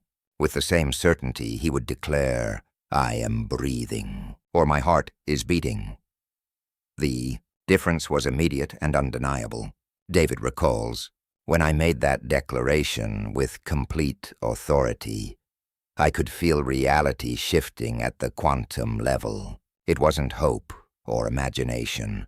It was the recognition of a truth that was already real in the field of potential. Within 2 weeks of beginning his quantum declaration practice, David received referrals from 3 different sources, including a high-net-worth client who became his largest account. Within 3 months, his income had tripled, and his client base had transformed to match exactly what he had declared. I realized that reality is constantly listening for authoritative commands. David reflects, when you speak with the voice of consciousness itself, the universe has no choice but to obey. The instantaneous effect, when pure intention is issued with complete clarity, conviction, authority, and detachment. Its effects are often instantaneous, not in the physical world necessarily, but in the quantum field where all manifestation originates. The moment you command reality with perfect authority, the reorganization begins at the fundamental level, and physical manifestation becomes inevitable. This is why masters of consciousness often speak about manifestation as already complete the moment the intention is properly set. They're not speaking metaphorically, they're referring to the actual quantum mechanics of how consciousness creates reality. Dr. Rachel Morrison was a quantum physicist studying consciousness effects on random quantum systems when she experienced this principle firsthand. During a particularly important experiment, Dr. Morrison found herself needing a specific piece of equipment that wasn't available and couldn't be obtained in time for her deadline. In a moment of perfect clarity, Dr. Morrison issued what she later recognized as a quantum declaration. The exact equipment I need appears now through perfect synchronicity. The declaration carried complete authority, zero doubt, and absolute detachment to how it might manifest. Within an hour, Dr. Morrison received a phone call from a colleague at another university who was cleaning out his lab and wondering if anyone could use a piece of equipment that matched exactly what Dr. Morrison needed. The colleague was willing to overnight ship it at no cost. The timing was so perfect, and the circumstances so unlikely that I had to acknowledge the connection to my earlier declaration, Dr. Morrison explains. I realized that when consciousness commands reality with sufficient authority, the universe immediately begins reorganizing itself to fulfill that command. The responsibility of power with the ability to command reality comes tremendous responsibility. When you understand that your intentions have the power to influence the quantum field and affect not just your personal experience, but the collective human experience, you must use this power with wisdom, compassion, and alignment with the highest good. Pure intention is not about getting what you want for selfish purposes or manipulating reality for personal advantage. It's about aligning your individual will with universal will and becoming a conscious agent of cosmic evolution. This means that your commands should serve not only your personal growth and fulfillment, but also contribute to the elevation of human consciousness and the healing of the planet. When your intentions align with the universe's own evolutionary impulse, they carry unlimited power because they're supported by the entire cosmos. Sister Maria Gonzalez was a Catholic nun working in impoverished communities when she discovered the power of collective intention command. Instead of using pure intention for personal manifestation, Sister Maria began commanding healing, abundance, and opportunity for the communities she served. I realized that my ability to command reality was a gift meant to serve life itself. Sister Maria explains, I began issuing declarations not for my personal benefit, but for the highest good of all beings. Sister Maria would enter deep states of prayer and meditation, then command with complete authority that the communities she served would receive exactly what they needed for healing and transformation. She would declare that resources would appear, that opportunities would manifest, and that healing would occur, all with the absolute certainty that the universe would respond. The results were extraordinary. Funding appeared for community projects that had seemed impossible. Medical clinics were established through unexpected donations. Educational opportunities materialized for children who had no access to quality schooling. Even the crime rates in the areas where Sister Maria worked decreased significantly. I learned that when you use the power of pure intention in service to love, the entire universe conspires to support your commands. Sister Maria reflects, the ultimate command. The highest expression of pure intention is not commanding the universe to give you what you want, but commanding yourself to become who you truly are. The ultimate quantum declaration is the recognition and embodiment of your fundamental identity as consciousness itself. When you command from this ultimate perspective, not as a human being hoping to influence external reality, but as consciousness itself temporarily expressing through human form, you access unlimited creative power because you are no longer separate from the creative force you're trying to influence. This is the secret that all masters of manifestation eventually discover. You are not commanding the universe. You are the universe commanding itself through the vehicle of your individual awareness. Your intentions are cosmic intentions. Your commands are divine commands. Your will is universal, will expressing itself through the unique perspective of your consciousness. The universe has been waiting for you to remember your true authority. It has been preparing perfect opportunities for you to exercise your divine command, and it stands ready to obey your every intention when those intentions arise from the truth of who you really are. You are not a powerless human hoping for cosmic favors. You are cosmic consciousness itself, temporarily focused through human experience and endowed with unlimited authority to command reality according to your highest vision. The question is not whether you have the power to command the universe. You are that power. The question is whether you're ready to claim your cosmic authority and begin issuing the commands that will transform your life and contribute to the evolution of consciousness itself. The universe is listening, reality is waiting, and your next intention, issued with the full authority of your divine nature, has the power to change everything. What will you command? Chapter 10. Living as the God of your own existence, permanently embodying your nature as supreme creator. You have reached the end of seeking and the beginning of being. Throughout this journey, you have discovered truths that most humans never glimpse in their entire lifetimes. You have learned that you are not a victim of circumstances, but the creator of them.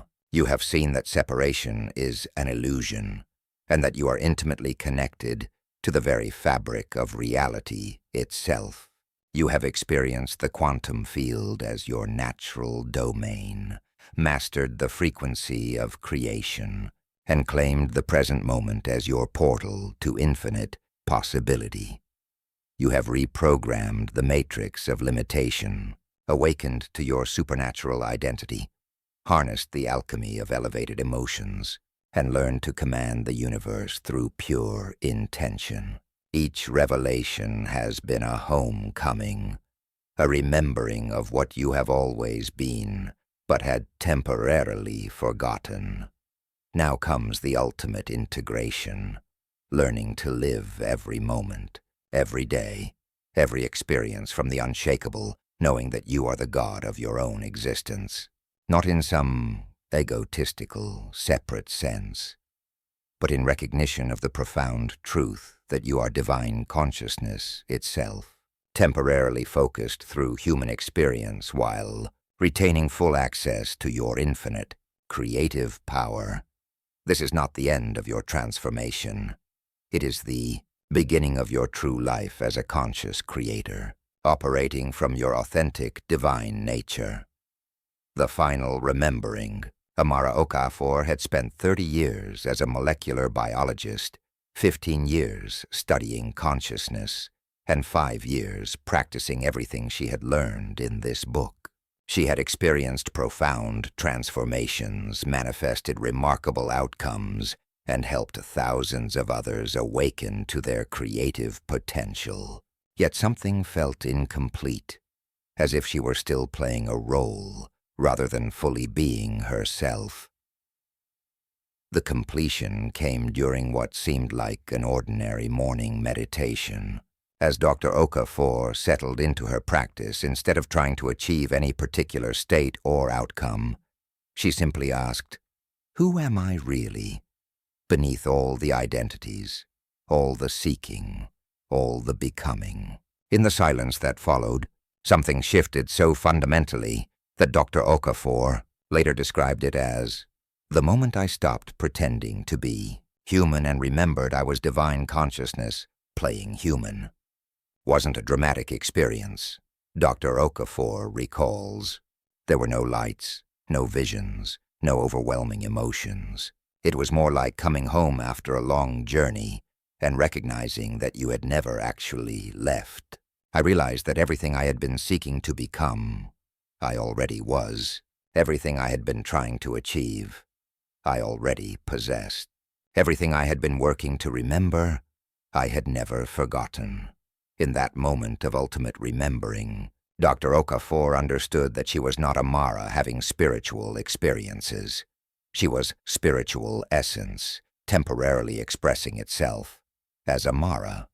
The seeking, the striving, the effort to transform herself was revealed as unnecessary because transformation was her very nature.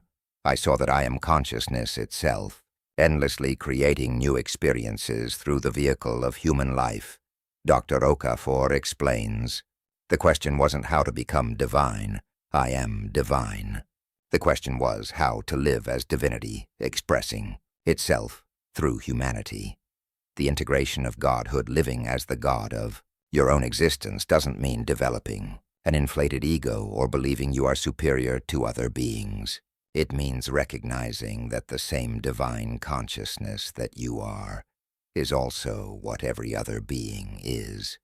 That godhood is not exclusive, but universal, not earned but inherent, not achieved but remembered.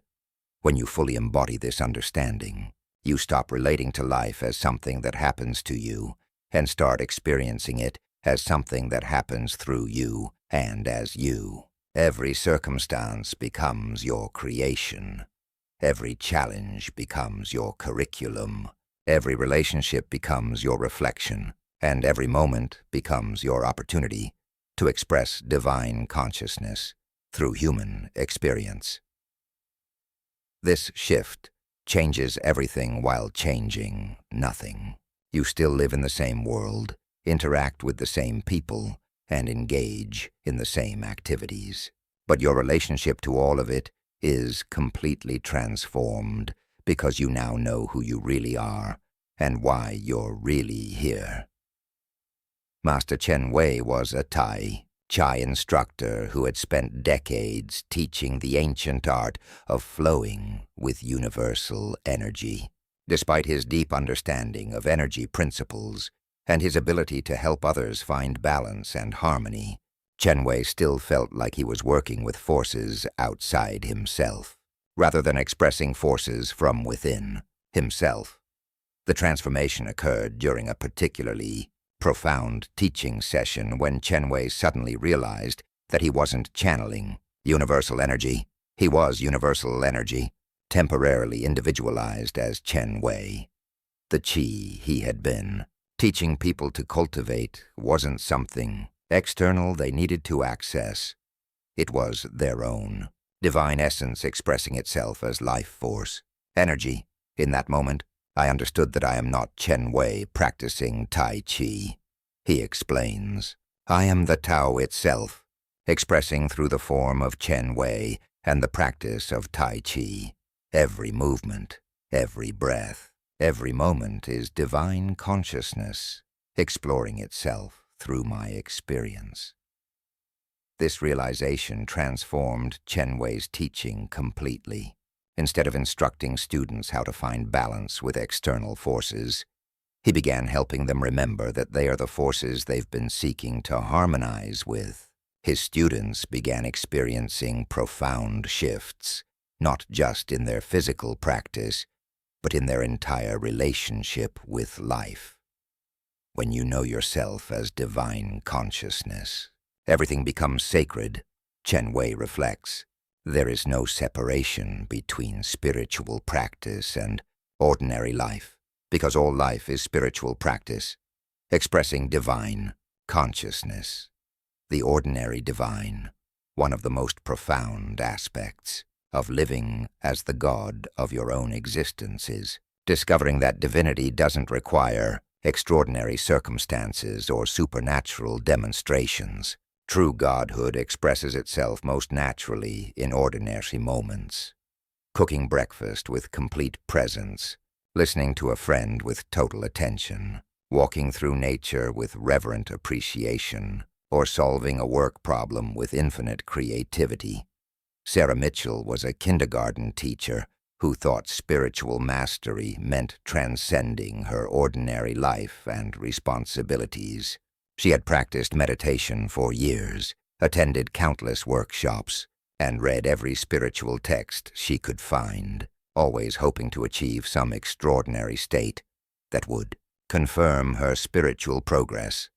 The awakening came when Sarah realized that her most profound spiritual moments weren't happening during meditation retreats or advanced practices.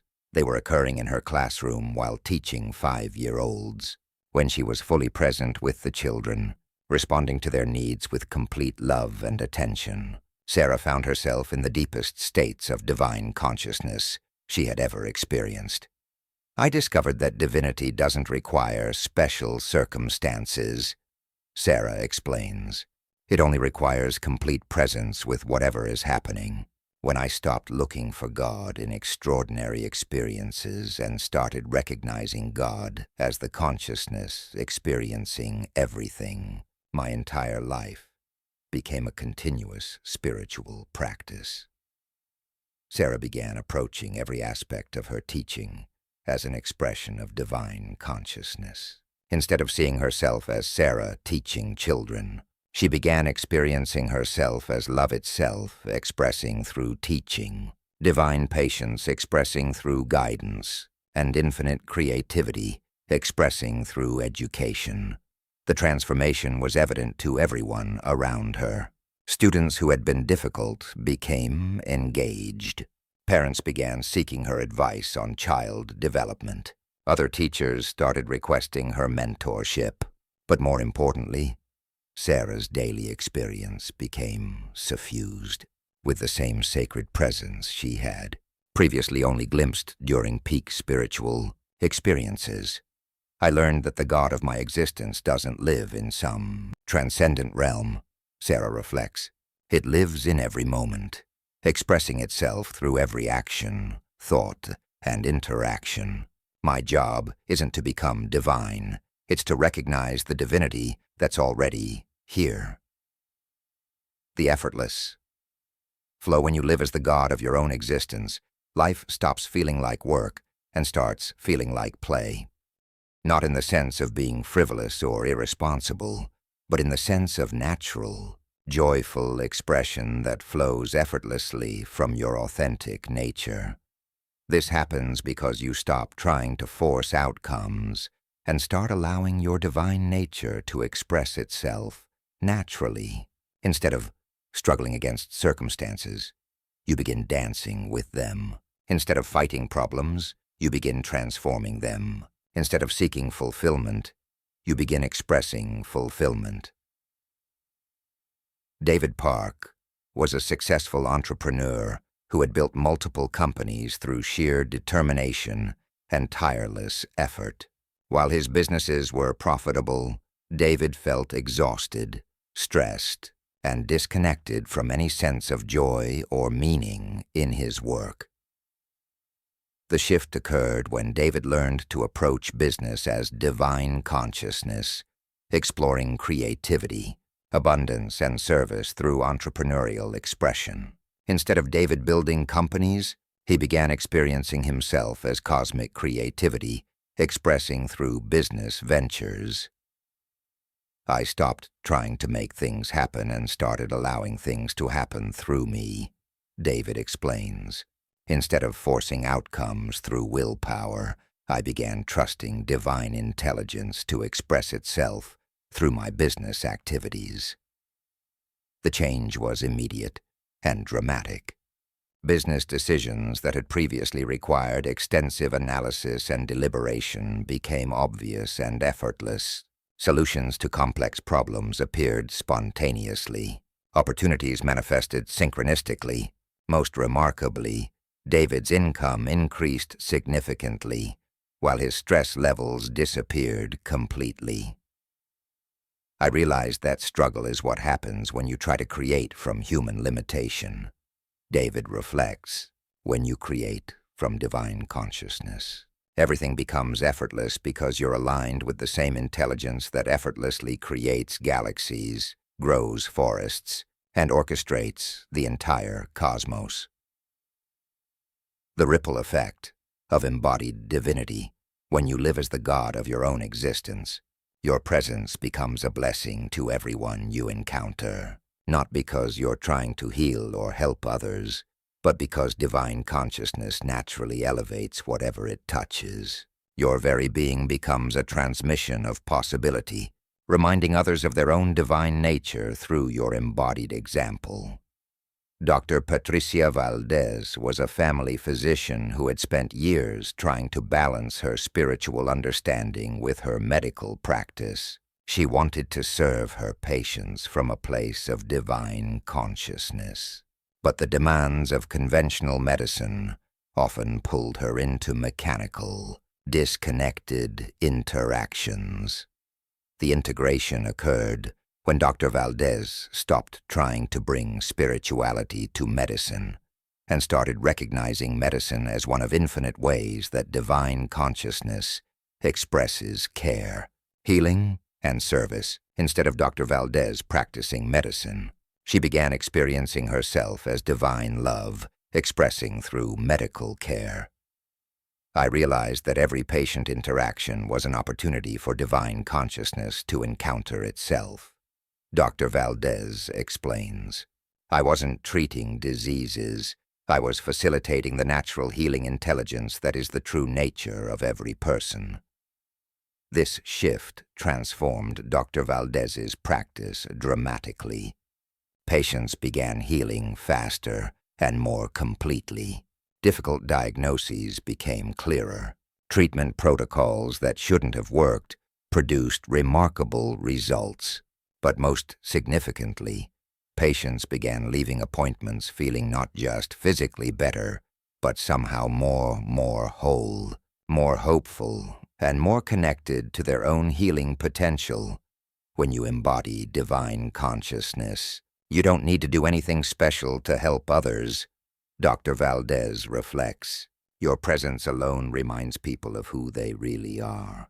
Healing happens naturally when people remember their divine nature. The ripple effects extended far beyond Dr. Valdez's direct patient care. Colleagues began seeking her guidance on difficult cases. Nurses reported that the entire medical center felt different when she was present. Even the physical environment seemed more peaceful and harmonious. The paradox of divine humanity. Living as the god of your own existence reveals the ultimate paradox. The more divine you become, the more beautifully human you become. Embodying godhood doesn't mean transcending humanity. It means expressing the highest potential of human consciousness while recognizing that this potential is divine consciousness itself.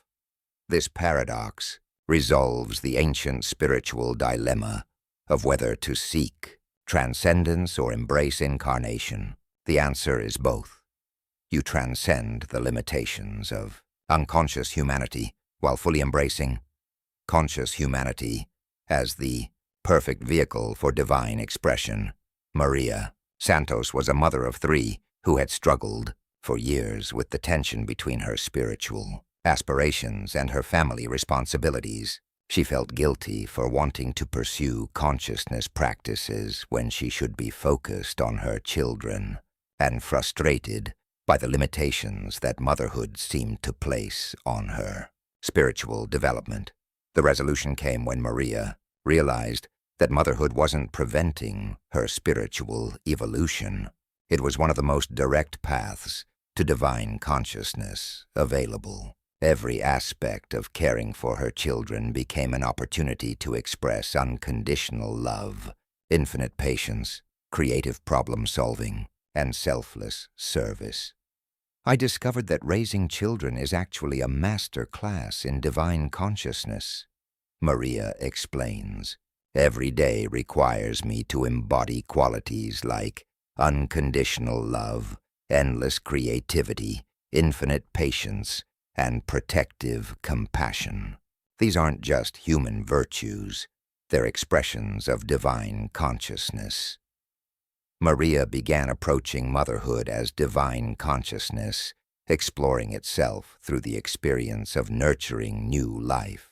Instead of feeling limited by her responsibilities, she began recognizing them as perfect opportunities to embody her highest nature. The transformation was profound for the entire family. Maria's stress and guilt disappeared as she found deep fulfillment in recognizing her daily activities as spiritual practice. Her children began exhibiting greater emotional intelligence, creativity, and resilience.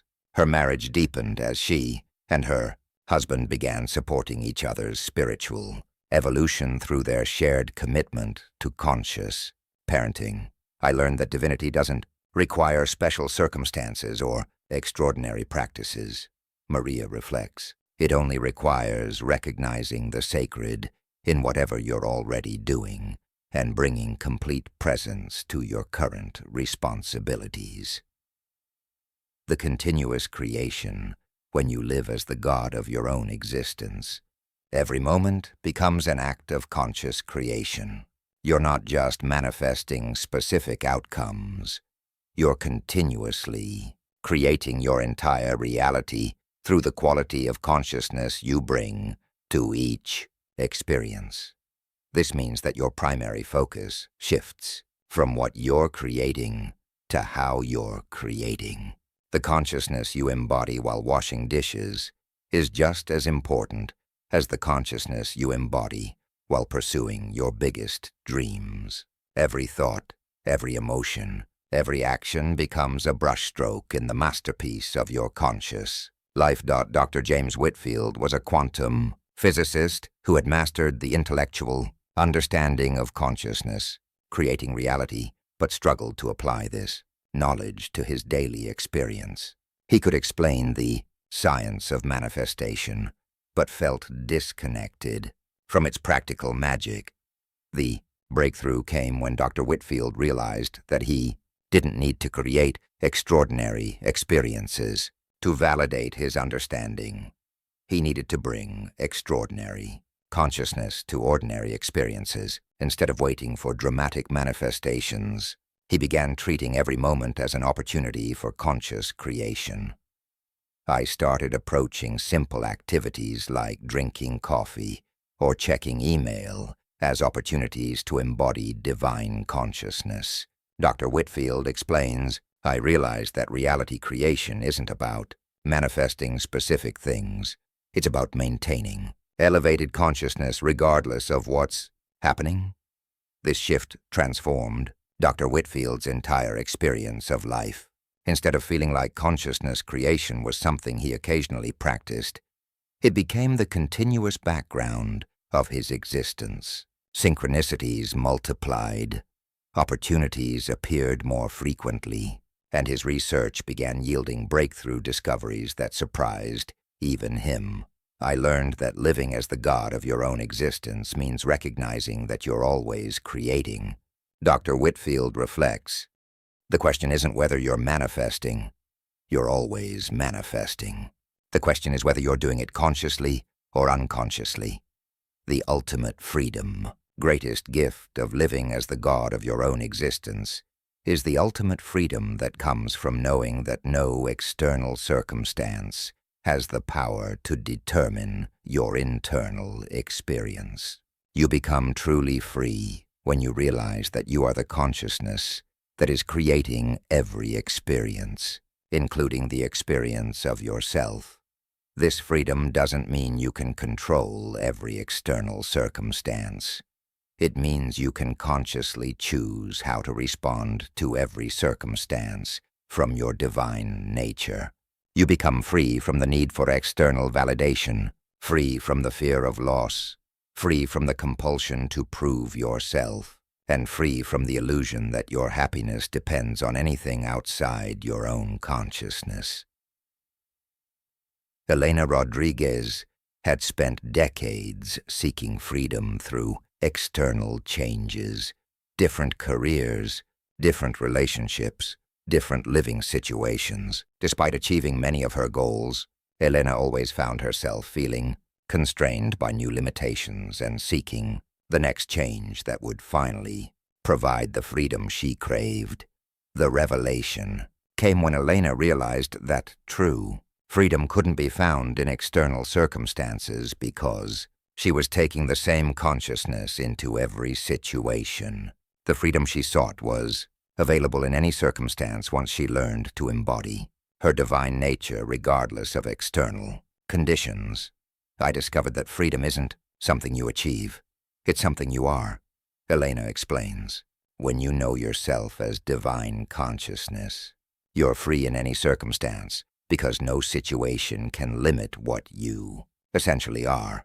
Elena began practicing what she called circumstantial independence, maintaining divine consciousness regardless of what was happening around her. Whether facing challenges or celebrating successes, dealing with difficult people, or enjoying pleasant company, Elena focused on embodying her divine nature as the constant in all changing circumstances. The result was the profound inner freedom Elena had been seeking her entire life. External circumstances still varied, but her internal experience remained rooted in peace, joy, and creative potential, regardless of what was happening around her. True freedom means knowing that you are the space in which all experiences occur. Elena reflects. When you identify with that space, rather than with the experiences happening within it, you discover that you are never actually limited by anything. The endless beginning. As we reach the end of this book, it's important to understand that you're not reaching the end of anything. You're arriving at an endless beginning. Everything you've learned, every realization you've had, every technique you've mastered is simply preparation for the real adventure, living as the conscious creator of your reality. The journey of consciousness is infinite because consciousness itself is infinite. Every level of understanding opens new levels to explore. Every mastery reveals new mysteries to investigate. Every answer generates new questions to contemplate. This isn't a limitation. It's the promise of eternal growth, eternal discovery, and eternal creation. You now know who you truly are. Divine consciousness temporarily focused through human experience while retaining full access to infinite creative potential. You understand how reality works.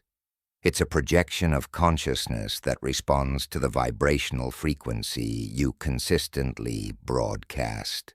You possess the tools to create consciously: presence, frequency mastery, pattern reprogramming, emotional alchemy, and pure intention. But most importantly, you remember that you are not learning to become divine. You are divine consciousness, learning to express itself through human experience. Every challenge is curriculum, every relationship is reflection, every moment is opportunity, and every breath is a chance to embody more fully who you really are. The final declaration as you close this book and open to your new life as the conscious God of your own existence. I invite you to make this final declaration, not as words you speak, but as truth you embody. I am divine consciousness expressing itself through human experience. I am the creator of my reality, the author of my story, and the architect of my destiny. I am one with the infinite intelligence that creates galaxies and grows flowers with equal ease. I am unlimited potential, exploring itself through the magnificent adventure of incarnated life. Every moment offers me the opportunity to create consciously. Every breath connects me to the source of all life. Every heartbeat reminds me of my divine nature. Every experience serves my evolution and expansion. I do not seek power. I am power. I do not pursue love. I am love. I do not hope for abundance. I am abundance. I do not wait for miracles. I am the miracle of consciousness knowing itself. From this moment forward, I live as who I truly am, divine consciousness delighting in human experience while transforming every moment through the alchemy of awakened awareness. This is not the end of my journey.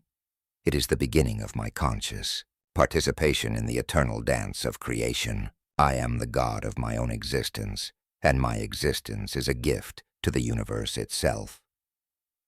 The universe awaits. The universe has been waiting for this moment, the moment when you would finally remember who you are and claim your power as the conscious creator of reality. It has been preparing perfect opportunities, orchestrating divine synchronicities, and aligning infinite resources to support your awakening and your expression of divine consciousness through human form. Everything that has ever happened in your life has been preparation for this recognition. Every challenge has strengthened your consciousness. Every success has expanded your confidence. Every relationship has deepened your capacity for love. Every experience has contributed to your readiness for this ultimate remembering. Now the real adventure begins. Now you live as who you truly are. Now you create from your authentic divine nature. Now you embody the truth that you are the universe, expressing itself through the unique perspective of your individual consciousness. The universe is not just supporting your transformation. You are the universe transforming itself through your awakening. Your consciousness evolution is cosmic evolution. Your personal healing contributes to planetary healing. Your individual freedom expands collective freedom. You are not just living your life.